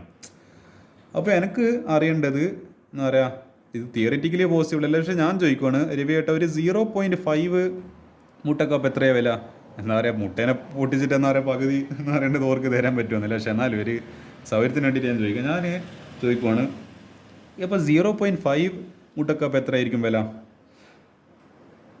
അപ്പോൾ അത് പറയുന്ന സമയത്ത് നമ്മൾ ഇപ്പോൾ ഈ 70/10 തന്നെ എടുക്കുക. എന്നിട്ട് എന്ത് ചെയ്യുക, ഈ 0.5 എന്ന് പറഞ്ഞിട്ട് ആ വാല്യൂ മൾട്ടിപ്ലൈ ചെയ്യുക. അപ്പോൾ നമുക്ക് ഇതിപ്പോൾ എത്ര കിട്ടി? ഇതൊരു 5/10 വരും. അപ്പോൾ 70 ഇൻറ്റു അല്ലെങ്കിൽ ഇത് 5/, അതായത് ഞാൻ വേണ്ടിയൊക്കെ ചെയ്യാം 5/10. 0.5 ഞാൻ നേരെ S/D ഫോമിലേക്ക് മാറ്റിയതാണ്, അതായത് ഫ്രാക്ഷൻ ഫോമിലേക്ക്. ഇതിങ്ങനെ കട്ടായി 5/10. അപ്പോൾ ഒരു 3.5. അപ്പോൾ എനിക്ക് കിട്ടിയല്ലോ. അതായത് ഒരു മുട്ടക്ക് അപ്പോൾ എനിക്ക് എന്ത് മനസ്സിലായി? 7 ഉറുപ്പ്യ. അപ്പോൾ അര മുട്ടക്ക് എന്തായിരിക്കും? 7 പകുതി 3.5. എനിക്ക് 3.5 എങ്ങനെ മനസ്സിലായി? ഞാൻ ഈ ഈക്വേഷൻ വെച്ചിട്ട് ചെയ്ത് 70/10 ഇൻറ്റു 0.5. അപ്പോൾ എനിക്ക് എത്ര കിട്ടി? 3.5. അപ്പോൾ അര മുട്ടേൻ്റെ നമുക്ക് എന്ത് കിട്ടി? വാല്യൂ കിട്ടി 3.5 റുപ്പീസ് എന്നും പറഞ്ഞിട്ട് കിട്ടി. ഞാൻ എന്തുകൊണ്ട് ഈ കാര്യം ഇവിടെ പറഞ്ഞത്? ഇതേ സാധനം നമുക്ക് ഇവിടെ അപ്ലൈ ചെയ്യേണ്ടതുണ്ട്. അതായത് നിങ്ങൾ ആലോചിക്കുക, ഇപ്പോൾ 10 മുട്ടക്ക് 73 ഗ്രാം HCl-ന് 100 ഗ്രാം കാൽഷ്യം കാർബണേറ്റ് വേണം. Just like saying 10x cost എന്താണ് 170 റുപ്പീസ്. അപ്പോൾ ഒരു മുട്ടക്ക് എത്ര വില? അപ്പോൾ 1 ഗ്രാം HCl-ന് എത്രയായിരിക്കും വില? ഈ 100 ഡിവൈഡഡ് ബൈ 73, 70 ഡിവൈഡഡ് ബൈ 10, അതുപോലെ 100 ഡിവൈഡഡ് ബൈ 73. അപ്പോൾ എത്ര കിട്ടും? അത് 1 ഗ്രാം എന്ന് പറഞ്ഞിട്ട് ഒരു എക്സ് എന്ന് പറഞ്ഞിട്ട് ഒരു വാല്യൂ കിട്ടും. അത് നിങ്ങൾ കാൽക്കുലേറ്റർ എടുത്ത് സമാധാനം ചോദിക്കുക. ഇത് കിട്ടിക്കഴിഞ്ഞാൽ, ഇത് വാല്യൂ കിട്ടിക്കഴിഞ്ഞാൽ അപ്പോൾ നമുക്ക് എന്ത് ചെയ്യുക? ഞാൻ പറഞ്ഞില്ല എനിക്ക് ഒരു മുട്ടേൻ്റെ വില അറിഞ്ഞു, പക്ഷേ എനിക്ക് അതുകൊണ്ട് സമാധാനമായിട്ടില്ല. എനിക്ക് എന്താ അറിയണം? 0.5 അര മുട്ടേൻ്റെ വില എത്രയെന്ന് അറിയണം. അതേപോലെ ഈ ക്വസ്റ്റ്യനിൽ HCl എത്ര ഉണ്ട്? ഇവിടെ നമുക്ക് എത്ര തന്നിട്ടുണ്ട്? 0.6844 തന്നിട്ടുള്ളത്. അപ്പോൾ 0.6844 ഗ്രാം HCl എന്താണ്, എത്ര കാൽഷ്യം കാർബണേറ്റ് ആയിട്ട് റിയാക്ട് ആവുമെന്നാണ് ചോദിച്ചിരിക്കുന്നത്. അപ്പോൾ നമ്മൾ മുട്ടേൻ്റെ കേസിൽ എന്താ ചെയ്തത്? ഞാൻ 0.5 മുട്ടയാണെങ്കിൽ ഈ 100 ബൈ അതായത് 70 ഡിവൈഡഡ് ബൈ 10 ഇൻറ്റു 0.5 എന്ന് പറഞ്ഞിട്ടാണല്ലോ. അതായത് ഇത് 0.5 എഗ് എന്ന് പറയുമ്പോൾ ഞാൻ 70 ഡിവൈഡഡ് ബൈ 10 ഈ വാല്യൂ ഞാൻ കണ്ടുപിടിച്ചിട്ടില്ല. ഈ 7 ഞാൻ കണ്ടുപിടിച്ചിട്ടില്ല. 70/10 ഞാൻ അങ്ങനെ തന്നെ ഇവിടെ കട്ട് ആൻഡ് പേസ്റ്റ് ചെയ്ത് ഇൻറ്റു ഈ 0.5 ചെയ്ത്. അപ്പോൾ നിങ്ങൾക്ക് എന്ത് കിട്ടി? ഇതാ 0.6844 ഗ്രാം. അപ്പോൾ 100/73 ആ വാല്യൂ ഞാൻ കണ്ടുപിടിച്ചില്ല, അതേപോലെ തന്നെ ഞാൻ വെച്ച് ഇൻറ്റു എന്താണ് 0. അതായത് ന്യൂമറേറ്റർ തന്നെ ഇൻറ്റു 0.6844. അപ്പോൾ കാൽക്കുലേറ്റർ എടുത്ത് സമാധാനം ചോദിച്ചു കഴിഞ്ഞാൽ ഒരു വാല്യൂ കിട്ടും 0.9375. അപ്പോൾ this is going to be the answer of ഏത് നമ്മളെ ഈ പറഞ്ഞ ഇത്. That will be the mass of calcium carbonate required to completely react with 25 ml of 0.75 molar HCl. അപ്പോൾ ഇതായിരിക്കും ആൻസർ എന്ന് പറയുന്നത്. അപ്പോൾ ഞാൻ കംപ്ലീറ്റ് എന്ന് പറയുന്നത് എക്സ്പ്ലെയിൻ ചെയ്തിട്ടുണ്ട്. ഞാൻ എന്താ പറയുക, മുട്ടേൻ്റെ എക്സാമ്പിൾ വെച്ചിട്ട് തന്നെ സംഭവം പറഞ്ഞിട്ടുണ്ട്. അപ്പോൾ ഇത് ബേസിക് എന്താണ് മാത്തമാറ്റിക്സ്. എനിക്ക് 10 മുട്ടേൻ്റെ വില എനിക്ക് ഇത്ര എന്ന് പറഞ്ഞിട്ട് അറിയെങ്കിൽ എനിക്ക് എങ്ങനെ ഒരു മുട്ടേൻ്റെ വില എനിക്ക് അത് വെച്ചിട്ട് കണ്ടുപിടിക്കുക. എനിക്കിപ്പോൾ ഒരു മുട്ടേൻ്റെ വിലയല്ല, എനിക്കൊരു അര മുട്ട അല്ലെങ്കിൽ ഒരു കാൽ മുട്ട, അതായത് 0.25 മുട്ട കണ്ടുപിടിക്കണം, അതിൻ്റെ വില കണ്ടുപിടിക്കണമെങ്കിൽ എന്ത് ചെയ്യുക? ഈ കണ്ടുപിടിച്ചൊരു വാല്യൂ ഉണ്ടാവും, അതുകൊണ്ട് ആ വാല്യൂനെ അങ്ങ് മൾട്ടിപ്ലൈ ചെയ്യുക. അപ്പോൾ എനിക്കൊരു ആൻസർ കിട്ടും. അതായിരിക്കും ഇതിൻ്റെ ആൻസർ എന്ന് പറയുന്നത്. അപ്പോൾ ഈ മുട്ടേൻ്റെ എക്സാമ്പിൾ നിങ്ങൾക്ക് മനസ്സിലായിട്ടുണ്ടാകുമെന്ന് ഞാൻ പ്രതീക്ഷിക്കുന്നത്. ഇങ്ങനെയൊക്കെ ആക്ച്വലി കെമിസ്ട്രി പഠിപ്പിക്കണം. നമ്മൾ വെറുതെ എന്ന് പറയുക കുറേ തിയറി ഇങ്ങനെ എന്ന് പറയേണ്ടത് that reacts with this so this giving that അങ്ങനെ പറഞ്ഞിട്ട് കാര്യമില്ല. നമ്മൾ റിയൽ ലൈഫ് എക്സാമ്പിളിലേക്ക് പോവാം. റിയൽ ലൈഫ് എക്സാമ്പിളിൽ ഞാനിങ്ങനെ എനിക്ക് ഞാൻ എന്താ പറയേണ്ടത്, 73 ഗ്രാം HCl റിയാക്ട്സ് വിത്ത് 100 ഗ്രാം കാൽഷ്യം. ഞാൻ ഇങ്ങനെ ഒന്നല്ല പഠിക്കുക. ഞാൻ എന്ന് പറയേണ്ടത്, ഞാൻ നേരെ രവിയേട്ടൻ്റെ വീഡിയോയിലേക്ക് പോകും. ഞാൻ ചോദിക്കും രവിയേട്ടൻ എന്ന് പറയുന്നത് 10 മുട്ടക്ക് എന്താ വില? അവർ പറയും, രവിയേട്ടൻ പറയും 10 മുട്ടക്ക് 70 ഉറുപ്പ്യ വില. അപ്പോൾ ഞാൻ എൻ്റെ മനസ്സ് കൂട്ടും, 10 മുട്ടക്ക് 70 ഉറുപ്പ്യ ഞാൻ ഒരു മുട്ടേൻ്റെ വില അങ്ങനെ കണ്ടുപിടിക്കും. ഞാൻ മനസ്സിൽ തന്നെ കൂട്ടുന്നതാണ് 70 ഡിവൈഡഡ് ബൈ 10. അപ്പോൾ എനിക്ക് മനസ്സിലായി ഒരു മുട്ടേൻ്റെ വില 7 ഉറുപ്പ്യ. ഞാൻ അവിടെ ഇത് സ്റ്റാൻഡേർഡ് ആയിട്ട് കണ്ടുപിടിക്കുന്നത്. എനിക്ക് ഒരു മുട്ടേൻ്റെ വില എത്രയാണെന്ന് വേണ്ടിക്ക് ഓരോരുത്തർ ചോദിക്കും, 7 ഉറുപ്പ്യ എന്ന് പറയുമായിരിക്കും. പക്ഷേ അതിൻ്റെ പകരം ഞാൻ ഒന്നും കൂടി എന്താണ് ഇൻഡയറക്റ്റ് ആയിട്ട് കണ്ടുപിടിക്കേണ്ടിയിട്ട് ഞാൻ ഓരോരുത്തർ ചോദിക്കുക 10 മുട്ടക്ക് ഇത്ര ഓരോരു വില പറഞ്ഞ്, എന്നാൽ എനിക്ക് ഇത് വെച്ചിട്ട് എന്ത് ചെയ്യുക? ഒരു മുട്ടേൻ്റെ വില കണ്ടുപിടിക്കുക. എനിക്ക് ഇനി അര മുട്ടേൻ്റെ വില കണ്ടുപിടിക്കണ്ടിക്കല്ലോ. ഇതേ ഇക്വേഷനിൽ എന്ത് ചെയ്താൽ മതി, എനിക്ക് അര എന്ന് പറഞ്ഞിട്ട് ആ വാല്യൂ, അതായത് 1/2 അല്ലെങ്കിൽ 0.5 അങ്ങ് മൾട്ടിപ്ലൈ ചെയ്താൽ മതി. That is the only thing I have to do. അപ്പോൾ ഇതെന്ത് ഈ റിയൽ ലൈഫ് എക്സാമ്പിൾ മനസ്സിലാക്കുക. അടുത്ത ക്വസ്റ്റ്യന്, അതായത് chlorine is prepared in the laboratory. Okay, മനസ്സിലായി. By treating magnesium dioxide MnO2 with aqueous hydrochloric acid. HCl aqueous എടുത്തിട്ടുണ്ട്. അയ്യോ പെണ്ണിന് വശീർന്നു പോയാ. According to the reaction 4HCl plus MnO2 solid giving 2H2O plus MnCl2. നമുക്ക് വേണ്ട സാധനങ്ങൾ എന്തല്ല ഇവിടെ എന്തെല്ലോ എന്ന് പറയാം, വാട്ടറും MnCl2 എല്ലാം കാണുന്നുണ്ട്, അതിനെക്കൊണ്ട് ഉപകാരമില്ല. ഒരു മിനിറ്റ്, പിന്നെ ഓക്കെ 4HCl പ്ലസ് MnO2 അതാ നമ്മളെ തന്നില്ല. മാഗ്നീഷ്യം ഡയോക്സൈഡും അക്വസ് എന്താണ് HCl. നമുക്ക് എന്ത് കിട്ടി? ക്ലോറിൻ ഗ്യാസ് കിട്ടി. How many grams of HCl reacts with 5.0 gram of magnesium dioxide? എനിക്കൊന്ന് കുറച്ചും കൂടി എളുപ്പമായില്ല ചോദ്യം, പക്ഷേങ്കിൽ എളുപ്പമെന്ന് പറഞ്ഞിട്ട് കാര്യമില്ല, നമ്മൾ ഈ കോൺസെപ്റ്റ് സ്ട്രോങ് ആക്കുക എന്നുള്ളതാണ്. അതായത് 4HCl തന്നിട്ടുണ്ട്. അപ്പോൾ നമുക്ക് ഒരു HClൻ്റെ മാസ് അറിയാം, മോളിക്കുലർ മാസ് അറിയാം 36.5 ആണ്. അപ്പോൾ 4 ഉണ്ടാകുമ്പോൾ 4 × 36.5. നമുക്ക് MnO2ൻ്റെ മാസ് സ്റ്റാൻഡേർഡായിട്ട് അറിയേണ്ടതാണ്. സ്റ്റാൻഡേർഡായിട്ട് പറയുകയാണെങ്കിൽ 87 ഗ്രാം ഉണ്ട്. According to the balanced chemical equation. ഇതിൻ്റെ ഒന്നും പിന്നെ മാസ് ഇല്ലെങ്കിലും പ്രശ്നമില്ല, ഇത് മതി, ഈ രണ്ടെണ്ണം മതി. 87 ഗ്രാം ഓഫ് MnO2 റിയാക്ട്സ് വിത്ത് 4 × 36.5. അതായത് ഓരോ വാല്യൂ ആക്ച്വലി കണ്ടുപിടിച്ചില്ല. അതായത് എനിക്ക് വേണ്ടിക്കൽ ഇത് 4 × 36.5 പകരം 2 × എന്താണ് 36.5 പ്ലസ് 36.5 ഇങ്ങനെ വേണ്ടിക്കലും ചെയ്യാം. അപ്പോൾ ഇത് എത്ര വരും? 2 × 73. ഞാൻ ഇങ്ങനെയാണ് ചെയ്യുന്നത്, എനിക്കല്ലാണ്ട് 4 × ഈ ഡെസിമിലൊന്നും കൂട്ടാനൊന്നും കഴിയല്ല. അപ്പോൾ ഞാനിത് ചെയ്ത് 2 × 73 എന്ന് പറയുമ്പോൾ 146 ഗ്രാം ആയിരിക്കും നമ്മൾ എന്തുണ്ടാവുക. 87 ഗ്രാം ഓഫ് MnO2 റിയാക്ട്സ് വിത്ത്, ഈ വാല്യൂ കണ്ടുപിടിച്ചില്ല, പക്ഷേ ഞാൻ കണ്ടുപിടിച്ച് കഴിഞ്ഞ് 146 ഗ്രാം HCl. അപ്പോൾ 5 ഗ്രാം ഓഫ്, ഇവിടെ എത്രയാണ് തന്നില്ല, 5 ഗ്രാം മാഗ്നീഷ്യം ഡയോക്സൈഡ്. അപ്പോൾ 5 gram of magnesium dioxide react with എത്രയാണ് ഈ പറയുന്ന ഓക്കെ, ഇവർ ഡയറക്റ്റായിട്ട് ചെയ്തത് ഞാൻ പറഞ്ഞുതരാം. ഇതിപ്പോൾ 87 തന്നിട്ടുണ്ട്. 87 ഗ്രാമിന് നമ്മൾ MnO2ന് 146 ഗ്രാം HCl വേണം. അപ്പോൾ 1 ഗ്രാമിന് ആദ്യം നമ്മൾ എന്ത് ചെയ്യണം? ഇത് നിങ്ങൾ എന്ന് പറയേണ്ടത് ഇങ്ങനെ തന്നെ ചെയ്ത് പഠിക്കണം, അല്ലെങ്കിൽ നിങ്ങൾക്ക് ചിലപ്പം കൺഫ്യൂഷൻ വരാൻ ചാൻസ് ഉണ്ട്. 87 കണ്ടുപിടിച്ച് കഴിഞ്ഞാൽ ആദ്യമോ നിങ്ങൾ മറ്റേ എന്ന് പറയുന്നത് 5 ഗ്രാം കണ്ടുപിടിക്കുന്നതിന് പകരം ആദ്യം എന്ത് ചെയ്യുക, ഞാനിപ്പോൾ 10 മുട്ടേൻ്റെത് 70 ഉറുപ്പ്യാണ്, ഞാൻ ഡയറക്റ്റായിട്ട് 5 മുട്ടേൻ്റെ എല്ലാ വില ചോദിക്കുക. ഞാൻ എന്ത് ചെയ്യും, ഞാനാദ്യം 10 മുട്ടയും അതിൻ്റെ പൈസ വെച്ചിട്ട് 1 മുട്ടേൻ്റെ വില ഞാൻ കണ്ടുപിടിക്കും. എന്നിട്ട് ഞാൻ മേടിക്കൽ 5 മുട്ടേൻ്റെ വില 5 × 7 35, അല്ലെങ്കിൽ 6 × 7 42 ഉറുപ്പ്യ, അങ്ങനെയല്ല ചെയ്യുക. ആദ്യം നമ്മൾ 1 മുട്ടേൻ്റെ വില കണ്ടുപിടിക്കണം. അപ്പോൾ 1 ഗ്രാം MnO2ൻ്റെ വാല്യൂ 146 ഗ്രാം ഡിവൈഡഡ് ബൈ 87, അത്രയും HCl ഗ്രാം ഉണ്ടാവും. അപ്പോൾ അത് ഇങ്ങനെ കിട്ടി. അപ്പോൾ 5 ഗ്രാം എത്രയായിരിക്കും? ഇതിപ്പോൾ ഒരു വാല്യൂ ഞാനിപ്പോൾ എനിക്കിത് എന്ന് പറയാൻ വൃത്തിയുടെ കാൽക്കുലേഷൻ ആയിട്ട് ഞാൻ ചെയ്യുന്നില്ല. അപ്പോൾ 5 ഗ്രാമിൻ്റെ എത്രയായിരിക്കും? നമുക്ക് അരമുട്ട കണ്ടുപിടിക്കണം, അരമുട്ടയല്ല 5 മുട്ടേൻ്റെ വാല്യൂ കണ്ടുപിടിക്കണം. അപ്പോൾ 146 ബൈ ഇത് × 5. അപ്പോൾ ഇതായിരിക്കും ആൻസർ. അപ്പോൾ എന്ത് ചെയ്യുക, ഇത് ഇവർ കണ്ടുപിടിച്ചിട്ടില്ല, ഇത് എന്ന് പറയുക 146 വരും, താഴെ 87 ഉണ്ട് ഈ പറഞ്ഞ പോലെ, പിന്നെ ഒരു 5 കൊണ്ട് മൾട്ടിപ്ലൈ ചെയ്തിട്ടുണ്ട്. അപ്പോൾ നമ്മൾ ഈ ചെയ്യുന്ന സമയത്ത് 8.39 ഗ്രാം HCl എന്ന് പറഞ്ഞിട്ട് ആൻസർ കിട്ടും. അപ്പോൾ എന്ത് ചെയ്യുക, ഞാൻ പറഞ്ഞ പോലത്തെ വെറും നിങ്ങൾ ആലോചിച്ചാൽ മതി, 10 മുട്ടയ്ക്ക് 70 ഉറുപ്പ്യ. അപ്പോൾ 1 മുട്ടയ്ക്ക് 70 ബൈ 10 7 ഉറുപ്പ്യ. അപ്പോൾ അര മുട്ടയിൽ 5 മുട്ട എന്നെല്ലാം പറയുമ്പോൾ ആ കിട്ടിയ വാല്യൂവിന് ആ പറയുന്ന വാല്യൂ ഉണ്ട്, നമ്മൾ എത്രയാണ് നമുക്ക് കണ്ടുപിടിക്കേണ്ടത് ആ വാല്യൂവാണ് മൾട്ടിപ്ലൈ ചെയ്യുക. അത്രയും നിങ്ങൾ ആക്ച്വലി ചെയ്യേണ്ട ആവശ്യമില്ലല്ലോ. ഈ സിമ്പിളായിട്ടുള്ള റിയൽ ലൈഫ് എക്സാമ്പിൾ ഓർമ്മയുണ്ടെങ്കിൽ നിങ്ങൾക്ക് സ്റ്റോയിഷ്യോമെട്രി എനിക്കൊന്ന് വളരെ എളുപ്പത്തിൽ ചെയ്യാൻ പറ്റും. ഞാനൊന്നും പഠിക്കുന്ന കാലത്ത് എനിക്കൊന്നും ഇതൊന്നും പറഞ്ഞു തരാൻ ആരുമില്ല. പക്ഷേങ്കിൽ ഇപ്പോൾ എന്താ പറയേണ്ടത്, എനിക്ക് എന്താ പറയുക, നിങ്ങൾക്ക് പറഞ്ഞു തരുന്ന സമയത്ത് എന്താണ് നിങ്ങൾ കറക്റ്റായിട്ട് ആ കോൺസെപ്റ്റ് മനസ്സിലാക്കേണ്ടിയിട്ട് തന്നെയാണ് ഞാൻ ഇങ്ങനെ തന്നെ പറഞ്ഞു തരുന്നത്. അപ്പോൾ ഇനി എനിക്ക് തോന്നുന്നത് ഒരു 3 ക്വസ്റ്റ്യൻ കൂടിയുണ്ട്. 3 ക്വസ്റ്റ്യനിൽ നമുക്ക് ഏതായാലും എന്നാൽ 3 ക്വസ്റ്റ്യൻ കൂടി ഞങ്ങൾക്ക് ഡിസ്കസ് ചെയ്തിട്ട് എന്താ പറയുക, ഇതിന് 2 പാർട്ടാക്കേണ്ട ആവശ്യമില്ല, 3 ക്വസ്റ്റ്യൻ കൂടി ഇല്ല. അപ്പോൾ ഇത് അതിന് എന്ത് ഡിസ്കസ് ചെയ്ത് ഇത് ഇത്ര വരെ നമ്മളെ നോർമൽ എക്സസൈസ് 36 ക്വസ്റ്റ്യൻസ് ടോട്ടലില്ലോ. അതും കഴിഞ്ഞിട്ട് ഇനി ഒരു അഡ്വാൻസ് ലെവലുണ്ട്, NCERT എക്സാംപ്ലർ പ്രോബ്ലംസ്. ഞാൻ എപ്പോഴും പറയുന്ന പോലെ ഇത് NCERTനെക്കാട്ട് കുറച്ചൊന്ന് ലെവലപ്പ് ആയിട്ടുള്ള പ്രോബ്ലംസ് ആണ്, ഒരു CBSE ലെവലിലുള്ള പ്രോബ്ലംസ് ഇതൊക്കെ. അപ്പോൾ എന്ത് ചെയ്യുക, നമുക്ക് ഇത് കൂടി 2-3 പ്രോബ്ലംസ് കൂടി ചെയ്ത് കഴിഞ്ഞാൽ ഈ പാഠം നമുക്ക് അങ്ങ് അവസാനിപ്പിക്കാം. ഇതെന്തുകൊണ്ടാണ് NCERT എക്സാംപ്ലർ ക്വസ്റ്റ്യൻസ് എന്ന് പറഞ്ഞതിനുള്ള കാരണം നിങ്ങൾക്ക് ഇപ്പം മനസ്സിലാവും. ഞാൻ ഇപ്പോൾ ഒരു ക്വസ്റ്റ്യൻ കാണിക്കുമ്പോൾ നിങ്ങൾക്ക് മനസ്സിലാവും എന്തുകൊണ്ടാണ് ഇത് കുറച്ചും കൂടി ടഫ് എന്ന് പറയാൻ കാരണം. അതായത് ക്വസ്റ്റ്യൻ ദ ഡെൻസിറ്റി, ഒരു മിനിറ്റ് കുറച്ച് വെള്ളം കുടിക്കട്ടെ.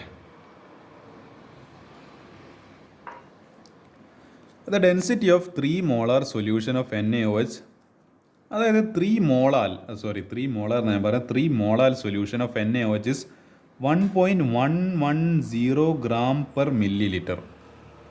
ഡെൻസിറ്റി എത്രയാണ് തന്നിട്ടുണ്ട്? ഇത്ര ഒരു വാല്യൂ തന്നിട്ടുണ്ട്. മൊളാലിറ്റി തന്നിട്ടുണ്ട് 3 മൊളാലിറ്റി എന്ന് പറഞ്ഞിട്ട്, 3 molal. Calculate the molality of solution. ഇവിടെ ഇതെന്ത് ക്വസ്റ്റൻ ചെയ്ത് നമ്മൾ ഇതൊരു ഇങ്ങനത്തെ ഒരു ക്വസ്റ്റൻ ചെയ്ത് പ്രാക്ടീസ് ചെയ്തില്ലല്ലോ. ഇതാണ് NCERT എക്സാംപ്ലർ എന്ന് പറയുന്നത്. മൊളാലിറ്റിയും ഡെൻസിറ്റി വെച്ചിട്ട് എന്ത് കണ്ടുപിടിക്കണം? മൊളാലിറ്റി. ചിലപ്പോൾ എനിക്ക് തോന്നുന്നില്ല നിങ്ങളതിൽ ഒരേ കുട്ടി പോലും +1 ഒരു കുട്ടി പോലും ഇങ്ങനത്തെ ഒരു ക്വസ്റ്റ്യൻ ചെയ്തിട്ടുണ്ടല്ലോ എനിക്ക് കോൺഫിഡൻസോടുകൂടി പറയാൻ പറ്റും. കാരണം എനിക്കറിയാം, ഞാൻ ഈ സിസ്റ്റത്തിൽ പഠിച്ചു വന്ന ആളാണ്. അപ്പോൾ എനിക്കും അറിയാം ഏതെല്ലാം ടൈപ്പിലെ പ്രോബ്ലംസാണ് പ്രാക്ടീസ് ചെയ്യിപ്പിക്കാനല്ല. ഇങ്ങനത്തെ ക്വസ്റ്റ്യൻ നിങ്ങളെ കൊണ്ട് ഒരിക്കലും ചെയ്യിപ്പിച്ചിട്ടുണ്ടാവില്ല. പക്ഷേ ഞാൻ ചെയ്യിപ്പിക്കുകയാണ്. കാരണം ഇങ്ങനത്തെ ക്വസ്റ്റ്യൻ വന്നു കഴിഞ്ഞാൽ നിങ്ങൾ നായി പോകാൻ പാടില്ല. അപ്പോൾ 3 molal solution of NaOH means നമുക്ക് മൊളാലിറ്റിയുടെ ഡെഫിനേഷൻ പ്രകാരം അറിയാം 3 മോൾസ് ഓഫ് NaOH, അതായത് number of moles of solute per 1 kilogram of solvent.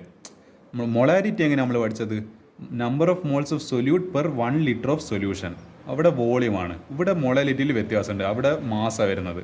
Number of moles of solute തന്നെ per 1 kilogram of solvent. Solution അല്ല, സോൾവെൻറ്റ്, അതിൻ്റെ മാസ് 1 കിലോഗ്രാം ഓഫ് സോൾവെൻ്റ് വരിക. അപ്പോൾ നമുക്ക് എന്ത് മനസ്സിലായി? 3 moles of NaOH dissolve in 1 kilogram solvent. നമുക്ക് ഇത് വാട്ടറായിട്ട് എന്തെടുക്കുക? നമ്മുടെ സോൾവെൻറ്റ് നമ്മളെപ്പോഴും NaOH എല്ലാം ചേർക്കുക വാട്ടറിലാണ് പൊതുവേ ചേർക്കല്. അപ്പോൾ വാട്ടറിൽ മാത്രമേ ചേർക്കുമെന്ന് മാത്രമല്ല, വേറെയും കുറേ മീഡിയത്തിലെല്ലാം നമുക്ക് ചേർക്കാം. പക്ഷേ തൽക്കാലത്തെ കൺവീനിയൻസിന് വേണ്ടിയിട്ട് നമ്മൾ എന്ത് ചേർത്ത്? വാട്ടറിൽ ചേർത്ത്. അപ്പോൾ അതിനെപ്പറ്റി പറയാനില്ല തോന്നല്ലേ. അപ്പോൾ 1 കിലോഗ്രാം സോൾവെൻറ്റ് എന്ന് പറയുന്നത് 1000 gram. We know 1 kilogram is equal to 1000 gram ആണ്. അപ്പോൾ 1000 ഗ്രാം സോൾവെൻറ്റ്. അപ്പോൾ നമുക്കിവിടെ മാസ് ഓഫ് സൊല്യൂഷൻ ഇത് വെച്ചിട്ട് ഈ മൊളാലിറ്റി വെച്ചിട്ട് മാസ് ഓഫ് സൊല്യൂഷൻ കണ്ടുപിടിക്കാം. അതെങ്ങനെയാണ് കണ്ടുപിടിക്കുക? Mass of solution is equal to mass of solvent plus mass of നമ്മളെ ഈ പറയുന്ന സൊല്യൂട്ട്. അപ്പോൾ 120 ഗ്രാം. അല്ല, നിങ്ങളിപ്പോൾ ആലോചിക്കുന്നുണ്ട് ഇതെങ്ങനെ ഈ 120 ഗ്രാം വന്നത്? അതായത് NaOHൻ്റെ മാസ് നമുക്കറിയാം. ഇപ്പോൾ NaOHൻ്റെ മാസ് എന്ന് പറയുന്നത് 40 ഗ്രാമാണ്. അത് നിങ്ങൾക്ക് അറിയാലോ. അപ്പോൾ ഇവിടെ 3 മോൾസ് NaOH എന്ന് പറയുന്നുണ്ട്. അപ്പോൾ 3 മൊളാൽ ആയതുകൊണ്ട് 3 മൊളാൽ NaOH ആയതുകൊണ്ട് 3 മോൾസ് NaOH ഇസ് ദർ. അപ്പോൾ എന്താ നമ്മൾ 3 എന്ന് പറയുന്ന ഫാക്ടർ കൊണ്ട് ഇതിനെ മൾട്ടിപ്ലൈ ചെയ്യണം. അപ്പോൾ നമുക്ക് എന്ത് കിട്ടി? 40 × 3 120 ഗ്രാം. അതാ നിങ്ങൾ ഈ കാണുന്ന 120 ഗ്രാം എന്ന് പറയുന്നത്. അല്ലാണ്ട് ഇത് വേറെ അപ്പോൾ എന്താ പറയുക ശൂന്യാകാശത്ത് നിന്ന് വന്നതല്ല, ഡെഫിനിഷൻ നിന്ന് വന്നതാണ് ഈ 120 ഗ്രാം എന്ന് പറയുന്നത്. അപ്പോൾ അത് കിട്ടി. അപ്പോൾ 1000 + 120 1120 ഗ്രാം സൊല്യൂഷൻ. അപ്പോൾ അത്രയും മാസ് സൊല്യൂഷൻ ഉണ്ട്. അത് ആക്ച്വലി ഇതിൻ്റെ എക്സ്പ്ലനേഷൻ ഇവിടെ കൊടുത്തിട്ടുണ്ട്. Molar mass of NaOH = 40 gram. അപ്പോൾ 3 മോൾസ് ഓഫ് NaOH = 3 × 40 നമ്മൾ ചെയ്ത കാര്യം തന്നെ 120 ഗ്രാം. അടുത്ത വോളിയം ഓഫ് സൊല്യൂഷൻ ഡെൻസിറ്റി തന്നിട്ടുണ്ട്. അപ്പോൾ നമുക്കറിയാം ഡെൻസിറ്റി റോ ഇസ് ഈക്വൽ, ഞാൻ റോ എന്ന് പറഞ്ഞിട്ട് ചെയ്തില്ല, ഡെൻസിറ്റി റോ ഇസ് ഈക്വൽ, നിങ്ങൾക്ക് ഒരിക്കൽ D എന്നും പറഞ്ഞിട്ട് ചെയ്താൽ density rho is equal mass by volume. നമുക്കിവിടെ എന്തെല്ലാം അറിയാം? മാസ് ഓഫ് സൊല്യൂഷൻ അറിയാം, പിന്നെ വോളിയം അറിയില്ല, ഡെൻസിറ്റി അറിയാം. അപ്പോൾ എന്ത് കണ്ടുപിടിക്കണം? വോളിയം കണ്ടുപിടിക്കണം. അപ്പോൾ വോളിയത്തിന് അപ്പുറത്തേക്ക് പറഞ്ഞേക്കും. അപ്പോൾ V = മാസ് ബൈ ഡെൻസിറ്റി. അതിനെ ഇവിടെ എഴുതിയിട്ടില്ല. Mass of solution divided by density of solution രണ്ടും തന്നിട്ടുണ്ട്. 1120 ഗ്രാം ഡിവൈഡഡ് ബൈ 1.110, അതായത് ഡെൻസിറ്റി 1.110 വന്നിട്ടുള്ളത്. മാസ് നമ്മളിപ്പം കണ്ടുപിടിച്ച് 1120 ഗ്രാം. അപ്പോൾ നമുക്ക് എത്ര കിട്ടും answer? 1009 ml milli litre volume കിട്ടി. ഇനി ഇത് വെച്ചിട്ട് എന്ത് ചെയ്യാം? നമുക്ക് മൊളാരിറ്റി കണ്ടുപിടിക്കാം. അതായത് മോൾസ് ഓഫ് സൊല്യൂട്ട് നമുക്ക് ഡെഫിനേഷൻ പ്രകാരം 3 മോൾസ് ഉണ്ട് ഓൾറെഡി. അത് നമ്മൾ separate WB/MB given mass by molar mass വെച്ചിട്ട് കണ്ടുപിടിക്കേണ്ട ആവശ്യമില്ല. കാരണം എന്താ? ഡെഫിനേഷൻ പ്രകാരം നമുക്ക് 3 മോൾസ് ഓഫ് NaOH എന്ന് ഓൾറെഡി 3 മോൾസ് ഓഫ് സൊല്യൂട്ട് എന്ന് ഓൾറെഡി ഇവിടെ തന്നിട്ടുണ്ട്. അപ്പോൾ അത് നമ്മൾ ജസ്റ്റ് സബ്സ്റ്റിറ്റ്യൂട്ട് ചെയ്തത് 3 × 1000 divided by volume of solution എത്രയാണ്? 1009. അപ്പോൾ നമുക്ക് ഇത് കാൽക്കുലേറ്റർ ഇട്ട് കൊടുക്കുക. അപ്പോൾ ആൻസർ എന്ത് കിട്ടും? 2.973 മോളാർ. എടാ ആക്ച്വലി ഈ ക്വസ്റ്റ്യൻ എന്ന് പറയുന്നത് ഭയങ്കര ടഫാണെന്നൊന്നല്ല. പക്ഷേങ്കിൽ ഈ ക്വസ്റ്റിൻ്റെ പ്രത്യേകത എന്ന് പറയുമ്പോൾ നിങ്ങളൊന്ന് out of the box thinking ആവശ്യമുണ്ട്.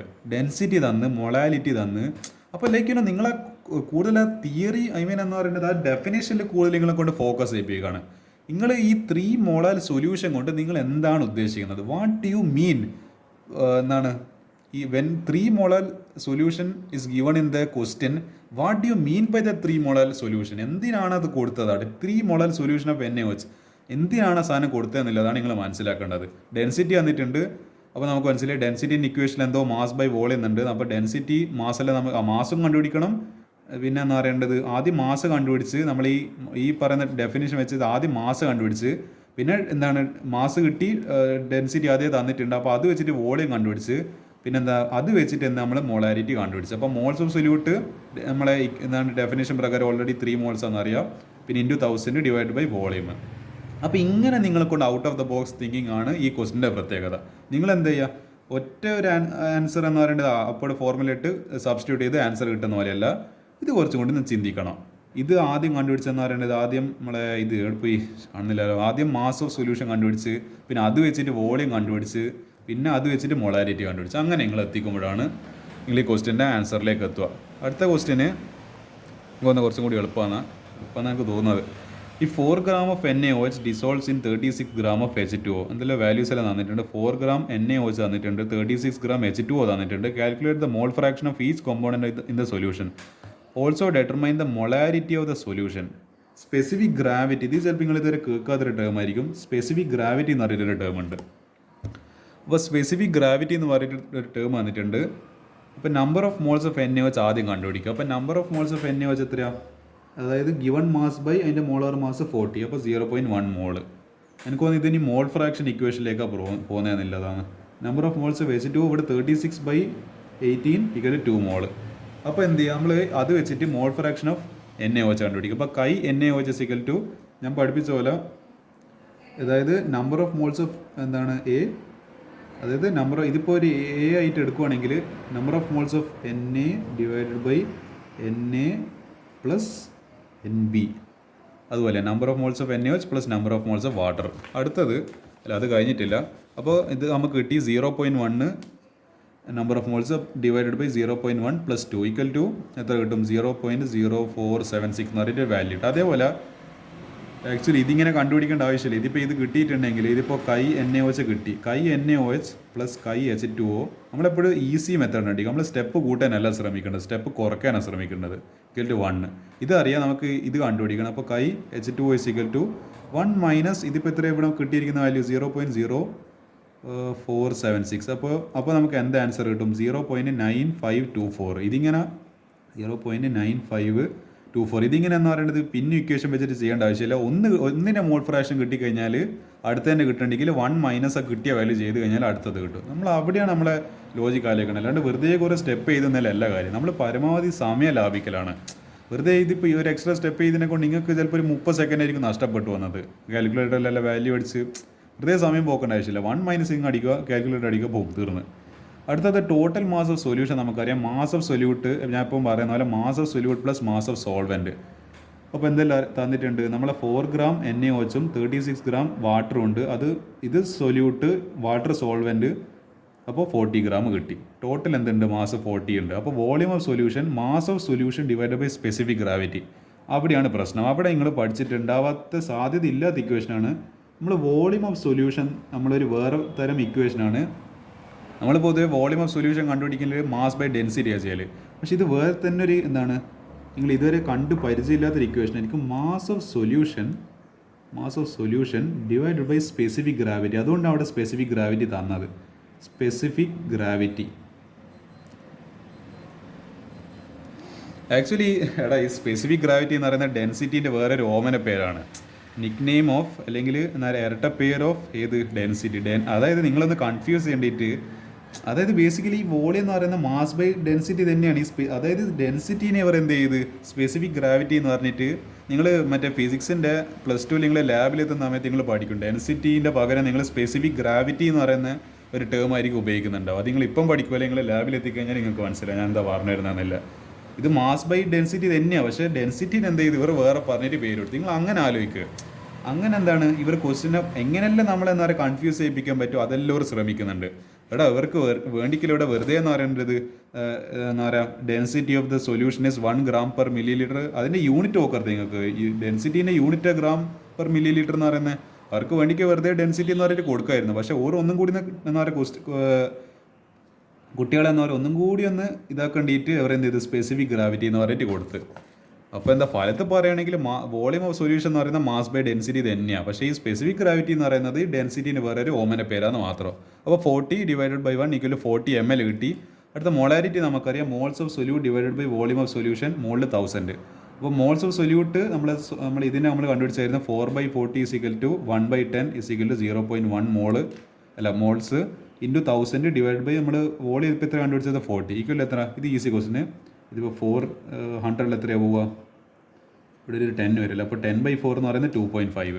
2.5 മോളായിരിക്കും ആൻസർ വരിക. ഇത്ര സിമ്പിളാണ് ക്വസ്റ്റ്യൻ. പക്ഷേ നിങ്ങളെ ചിലപ്പോൾ എന്ന് പറയുന്നത് ഓരോ ലൈന് ചിലപ്പോൾ നിങ്ങളെ ചിലപ്പോൾ ബുദ്ധിമുട്ടിച്ചേക്കാം. ഇവിടെ എല്ലാ ക്വസ്റ്റിനും എല്ലാം പെർഫെക്റ്റ് ആയിട്ട് നിങ്ങൾക്ക് എന്താ പറയുക സിമ്പിളായിട്ട് ചെയ്യാൻ പറ്റുന്നുണ്ട്. പക്ഷേ പെട്ടെന്ന് ഒരു സ്റ്റെപ്പിലെത്തി അപ്പോൾ നിങ്ങൾക്ക് സ്പെസിഫിക് ഗ്രാവിറ്റി എന്താണെന്നുള്ളത് പെട്ടെന്ന് മനസ്സിലായില്ലെങ്കിൽ നിങ്ങൾ വെറുതെ എന്താ പറയുക നിങ്ങളെ പൊട്ടം കളിപ്പിക്കുക. എന്താ പറയുക ഡെൻസിറ്റി തരുന്നതിൻ്റെ പകരം അതിൻ്റെ വേറെ ഓമന പേരായിട്ടില്ല സ്പെസിഫിക് ഗ്രാവിറ്റി എന്നിട്ട് വെറുതെ നിങ്ങളെന്ന് പറയേണ്ടത്. ഇങ്ങനെയാണ് ആക്ച്വലി ക്വസ്റ്റ്യൻസ്. ഇതൊക്കെയാണ് ട്രിക്കി ക്വസ്റ്റ്യൻസ് എന്ന് പറയുന്നത്. അവിടെയാണ് എന്താ പറയുക ഇത് കൂടുതലെന്ന് പറയേണ്ടത് ഇംഗ്ലീഷ് കുറച്ചും കൂടി സിനോണിയംസ് അല്ല. അതായത് സിനോണിയം മീൻസ് ഞാനിപ്പോൾ എന്ന് പറയേണ്ടത് ഇപ്പോൾ ഗുഡ് എന്ന് പറഞ്ഞൊരു വേർഡ് പറഞ്ഞു. അതേപോലെ തന്നെ പറയാൻ പറ്റുന്ന വേറൊരു വേർഡാണ് ഏതെന്ന് പറയുന്നത് ഫാൻറ്റാസ്റ്റിക്കും ഗുഡ് സിനോണിംസ് പോലെ. നമ്മൾ എന്താണ് ഒരേ കാര്യത്തിനെ വേറെ ഡിസ്ക്രൈബ് ചെയ്യേണ്ടിയിട്ട് വേറെ ടേംസ് ഉപയോഗിക്കുക. അപ്പോൾ അതേപോലെ തന്നെ സ്പെസിഫിക് ഗ്രാവിറ്റീൻ്റെ ഒരു സിനോണിയം അല്ലെങ്കിൽ അതേ അർത്ഥം വരുന്ന ഒരു വേറെ വേർഡാണ് ഡെൻസിറ്റിൻ്റെ അതേ അർത്ഥം വരുന്ന വേറൊരു വേർഡാണ് സ്പെസിഫിക് ഗ്രാവിറ്റി. അങ്ങനെ മനസ്സിലാക്കുക. അപ്പോൾ ഞാനിത് ഒരുമാതിരി എന്താ പറയുക കെമിസ്ട്രി എന്ന് പറഞ്ഞിട്ട് ഇതിപ്പോൾ ഇംഗ്ലീഷിൻ്റെ ഗ്രാമർ എടുക്കുന്ന പോലെയുണ്ട്. അതാണ് എനിക്കിപ്പോൾ തോന്നുന്നത്. സിനോണിംസും കാര്യങ്ങളെല്ലാം പറഞ്ഞു വന്നത്. പക്ഷേ എന്ത് ചെയ്യുക ഇതും കൂടി മനസ്സിലാക്കുക. ഈ സ്പെസിഫിക് ഗ്രാവിറ്റി എന്നുള്ള ടേം നിങ്ങൾക്ക് അറിയണം. അത് ഡെൻസിറ്റിയാണെന്ന് അറിയില്ലെങ്കിൽ നിങ്ങൾക്ക് ഈ ക്വസ്റ്റ്യൻ ചെയ്യാനാവില്ല. നിങ്ങൾ ആ ക്വസ്റ്റ്യൻ മറന്നോളാം. അതാണ് ഞാൻ പറഞ്ഞത്. അവിടെ കുറച്ച് ടെക്നിക്കൽ ടേംസിൻ്റെ ആ ഇംഗ്ലീഷിൻ്റെ മീനിങ് കൂടി നിങ്ങൾക്ക് മനസ്സിലാക്കാൻ പറ്റണം. അങ്ങനെ അന്നേരമാണ് നിങ്ങൾ കുറച്ചും കൂടി എന്താണ് കുറച്ചും കൂടി നല്ല ബ്രൈറ്റ് ആയിട്ടുള്ള സ്റ്റുഡൻസ് ആയിട്ട് മാറും. അല്ലെങ്കിൽ നിങ്ങൾ ഇരുട്ട തന്നെ തപ്പുന്നുണ്ടാവും ക്വസ്റ്റ്യൻ ആൻസർ കിട്ടാണ്ട്. ഇത് കുറച്ചും കൂടി എന്ന് പറയേണ്ടത് ഒരു ആപ്ലിക്കേഷൻ ലെവൽ ക്വസ്റ്റ്യൻ പോലെ എനിക്ക് തോന്നുന്നത്. A box contains some identical red coloured balls labelled as A is weighing 2 gram. ഒരു ബോക്സിൽ കുറേ എന്താണ് റെഡ് കളർ ഒരേപോലത്തെ റെഡ് കളർ ബോൾ ഉണ്ട്. എല്ലാത്തിൻ്റെയും വെയിറ്റ് എ എന്ന് പറയുന്ന ഒരു ബോക്സിൽ എല്ലാത്തിൻ്റെയും എന്താണ് വെയിറ്റ് 2 gram ആണ്. Another box contains identical blue balls. അപ്പോൾ ഇത് നല്ല കളിയായല്ലോ. ഒന്നിൽ റെഡ് ബോൾസ് ഒന്നിൽ blue balls labelled as B each weighing 5 gram. 5 gram കൊടുത്തിട്ടുണ്ട്. Consider the combination AB2, A2B, A2B3 and show that law of multiple proportions is applicable. നമ്മൾ കാണിച്ചു കൊടുക്കുന്നത് ഇവിടെ നമുക്ക് എന്തുകൊണ്ടും ലോ ഓഫ് മൾട്ടിപ്പിൾ പ്രൊപ്പോർഷൻ നമുക്ക് എന്ത് ചെയ്യാം ഇവിടെ അപ്ലൈ ചെയ്യാം എന്ന് കാണിച്ചു കൊടുക്കണം. അപ്പോൾ AB എന്ന് പറയുന്ന കോമ്പിനേഷനിൽ mass of A = 2, mass of B = 5. AB2 എന്ന് പറയുമ്പോൾ അതായത് നിങ്ങൾ ആലോചിച്ച് നോക്കണം. ഇത് A എന്ന് പറയുമ്പോൾ എന്താണ് 2 gram. പക്ഷേ B2 എടുത്തുകൊണ്ട് 5 × 2 വരും. 5 അതായത് 2 കാരണം 2 എന്താണ് ബോൾസ് ഉണ്ട്. ബ്ലൂ കളർ 2 ബോൾസ് ഉണ്ട്. അപ്പോൾ 5 × 2 10 അതായി 10 gram കാണിക്കുന്നത്. A2B എന്ന് പറയുമ്പോൾ B എന്ന് പറയുന്നത് 5 തന്നെ. പക്ഷേ ഇവിടെ എന്തുണ്ട് A2ലുണ്ട് 2 റെഡ് ബോൾസ് 2 ഉണ്ട് 2 × 2 4 gram. A2B3 എന്ന് പറയുമ്പോൾ റെഡ് ബോൾസ് 2 ഉണ്ട്. അപ്പോൾ 2 × 2 4 gram. അതേപോലെ ബ്ലൂ ബോൾസ് 5 ആയിരുന്നു ഒറ്റ ബോളിൻ്റെ എന്താ പറയുക മാസ്. പക്ഷേ 3 എല്ലാം 3 × 5 5 × 3 = 15 gram. A2 അതാണ് 2 5 2 10 4 5 4 15. Mass of B which is combined with fixed mass of A say 1 gram will be 2.5 gram. എന്താണ് 5 gram 1.25 gram and 3.75 gram. They are in a ratio 2:4:1:3 which is a simple whole number ratio. Okay ഞാൻ പറഞ്ഞുതരാം. ഞാൻ ഒന്നും കൂടി ഒരു table വരക്കുന്നതാണ്. AB2 കാരണം എനിക്കിതൊന്ന് മനസ്സിലായൊരു കാര്യമുണ്ട്. A2B3 ഇതിവിടെ വേറെ പറഞ്ഞിട്ടുണ്ട്. എൻ്റെ മാസ് 1 gram ആയിട്ട് എടുക്കാൻ. അപ്പോൾ എൻ്റെത് ഞാൻ എല്ലാത്തിലും 1 എടുത്ത്. ബീൻ്റെത് ഞാനിത് ഫിക്സ് ആക്കി. A എന്ന് പറഞ്ഞാൽ കോൺസ്റ്റൻ്റ് ആക്കി ഫിക്സ് ഇങ്ങനെയാണെന്ന് പറയും. ഇതിനെ ഞാൻ മാറ്റുന്നില്ല. ഈ 1 gram ഞാൻ മാറ്റുന്നില്ല. ഈ 1 gram ഞാൻ അതേപോലെ തന്നെ വെച്ച്. നിങ്ങൾക്ക് ഇതിൻ്റെ മാജിക് കണ്ടോ എന്ന് പറയേണ്ടത്. B എന്ന് പറയുന്നത് അപ്പോൾ എന്തായിരിക്കും അതായത് ഈ 5/2 അതായത് ഇപ്പോൾ 5 ഗ്രാമിന് 2 gram വേണ്ടിക്കൽ. അപ്പോൾ 1 ഗ്രാമിന് എത്രയായിരിക്കും 5/2 = 2.5 gram. അടുത്തത് ഇത് 10 ഗ്രാമിന് 2 ഗ്രാമാണ്. 1 ഗ്രാമിന് എത്രയായിരിക്കും 10/2. നമ്മൾ ഈ മുട്ടേൻ്റെ കേസ് തന്നെ 10 മുട്ടക്ക് 2 റുപ്യ. അപ്പോൾ ഒരു മുട്ടക്ക് അപ്പോൾ 10/2 = 5 റുപ്യ. ഇത് 2.5 rupees, ഇത് 5 rupees. അടുത്തത് എത്രയാ 5 മുട്ടക്ക് 4 റുപ്യ. അപ്പോൾ ഒരു മുട്ടക്ക് എത്രയാ 5/4 = അവിടെ പോയി 1.25 rupees, അതായത് 1.25 റുപ്യ. 15 മുട്ടക്ക് 4 റുപ്യ. അപ്പോൾ ഒരു മുട്ടക്ക് എത്രയാണ്? 15/4. ആ മുട്ടേൻ്റെ കേസ് തന്നെ നിങ്ങൾ പിന്നെയും ആലോചിക്കുക. ഇത് തന്നെയാണ് ഞാൻ ചെയ്തുകൊണ്ടിരിക്കുന്നത്. 3.75 ഗ്രാം, ഇത്തരത്തിൽ 3.75 റുപ്പീസ്. അപ്പോൾ ഇതിൻ്റെ റേഷ്യോ എടുക്കുന്ന സമയത്ത് 5/2.5 2:2. പിന്നെ ഈ പറയുന്ന ഇത് 5/1.25 പറയുന്ന എന്താണ് 4. ഇത് 5/5 1. പിന്നെ അതേപോലെ ഈ പറഞ്ഞ ഈ 3.75/1.25 3. അപ്പോൾ ഇങ്ങനെ ഒരു ഹോൾ നമ്പർ റേഷ്യോ കിട്ടുന്നുണ്ട്. നമ്മൾ ലോ ഓഫ് മൾട്ടിപ്പിൾ പ്രൊപ്പോർഷനിൽ പഠിച്ചാൽ എന്താ ഈ പറഞ്ഞ ഒരു സിമ്പിൾ ഹോൾ നമ്പർ റേഷ്യോയിൽ നമുക്കിങ്ങനെ എഴുതാൻ പറ്റുന്നുണ്ടെങ്കിൽ we can say law of multiple proportions എന്താണ് അവിടെ വാലിഡ് ആണ്. അത് നമുക്ക് എന്ത് ചെയ്യാൻ പറ്റും? അവിടെ അപ്ലൈ ചെയ്യാൻ പറ്റും. അപ്പോൾ നമുക്ക് എന്ത് മനസ്സിലായി? ഇങ്ങനത്തെ ഒരു എനിക്ക് തോന്നുന്നു സിമിലർ ആയില്ല, പക്ഷേ ഇത്ര ടഫിലെ ക്വസ്റ്റൻ അല്ലായിരുന്നു. പക്ഷേ ഒരു ഈസി ക്വസ്റ്റൻ ആയിരുന്ന ഒരു ബോക്സിലെ ക്വസ്റ്റൻ തന്നെ ഒരു എന്താണ് ലോ ഓഫ് മൾട്ടിപ്പിൾ പ്രൊപ്പോർഷൻ വെച്ചിട്ട് +1 ക്രിസ്മസ് എക്സാമിന് അങ്ങനെ ഒരു ക്വസ്റ്റൻ കണ്ടായിരുന്നു. 7ാമത്തെ 8ാമത്തെ ചോദ്യമായിട്ട് അങ്ങനെ ഉണ്ടായിരുന്നു 2 മാർക്കിന്. ഇത് എന്താണ് വന്നാലായി എന്ന് മാത്രം നമുക്ക് പറയാൻ പറ്റും. ഇത് വരാനുള്ള സാധ്യത ഒരു 0.5% മാത്രമാണ്. പക്ഷേ ഇത് കൂടി ഒന്ന് പഠിച്ചു വെക്കുക. അപ്പോൾ എന്ത് ചെയ്യുക? ഇത്ര ക്വസ്റ്റ്യൻസ് ഈ പറഞ്ഞ നമ്മളെ some basic of concepts of കെമിസ്ട്രിയിലുള്ളൂ. അപ്പോൾ എന്താണ് ഈ പാഠം അത്യാവശ്യം ഞാൻ കുറേ നേരം എടുത്ത് ഡിസ്കസ് ചെയ്യുന്നത് നിങ്ങൾക്ക് ആ ഒരു കോൺസെപ്റ്റ്, അതായത് റിയൽ ലൈഫ് എക്സാമ്പിൾസ് കുറച്ച് പറഞ്ഞപ്പോൾ കുറച്ച് അധികം സമയം വന്നിട്ടുണ്ട്.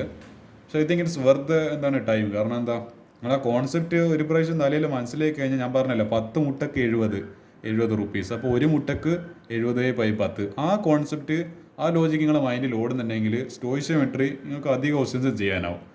അപ്പോൾ അത്രയും എനിക്ക് ഈ ഒരു പാഠത്തിനെ പറ്റി പറയാനല്ലോ. ഈ പാഠം ഞാൻ എന്തായാലും എനിക്ക് അധികം ഒരു പാർട്ടും കൂടി വേണ്ടി വന്നിട്ടില്ല. അതിൽ ഞാൻ ഈ പാർട്ട് ഞാനങ്ങ് അവസാനിപ്പിക്കുക. I will end this close this chapter by this video. അപ്പോൾ എന്താ ഈ പാഠം മര്യാദയ്ക്ക് പഠിക്കുക എന്നുള്ളതാണ്. കുറേ ന്യൂമറിക്കൽസ് ഉണ്ട്. കുറേ ന്യൂമറിക്കൽസ് നമ്മൾ ചെയ്ത് പ്രാക്ടീസ് ചെയ്യുമ്പോഴാണ്. ഞാൻ കുറച്ച് ക്വസ്റ്റ്യൻസ് ഇങ്ങനെ പറഞ്ഞതിനെ കൊണ്ട് കാര്യമില്ല. നിങ്ങൾ വേണം ഓരോ ക്വസ്റ്റ്യൻ എടുത്ത് ചെയ്ത് എന്ന് പറയുന്നത് വാല്യൂ ഇട്ട് എന്താ പറയുക ഫോർമുല ഇട്ട് വാല്യൂ ഇട്ട് നമ്മളെ കാൽക്കുലേറ്റർ എടുത്തിട്ട് ചെയ്ത് അങ്ങനെ നിങ്ങൾ ഓരോന്ന് കണ്ടുപിടിക്കുമ്പോഴാണ് ഈ പാഠത്തിൽ നിങ്ങൾക്ക് മാസ്റ്റർ ആകാൻ പറ്റും. അല്ലെങ്കിൽ വെറുതെ കുറേ തിയറി കേട്ടതിനെ കൊണ്ട് ഈ പാഠമൊന്നും നടക്കില്ല. എത്ര ക്വസ്റ്റ്യൻസ് നിങ്ങൾക്ക് ചെയ്യാൻ പറ്റുമോ മാക്സിമം അത്രയും ക്വസ്റ്റ്യൻസ് പ്രാക്ടീസ് ചെയ്യുക. അപ്പോൾ എനിക്ക് ഈ പാഠത്തിനെ പറ്റി തൽക്കാലത്തേക്ക് അത്രേ പറയാനുള്ളൂ. സോ ഈ പാഠം മര്യാദയ്ക്ക് ക്വസ്റ്റ്യൻസ് തന്നെ ചെയ്ത് പ്രാക്ടീസ് ചെയ്യുക. Okay, thank you.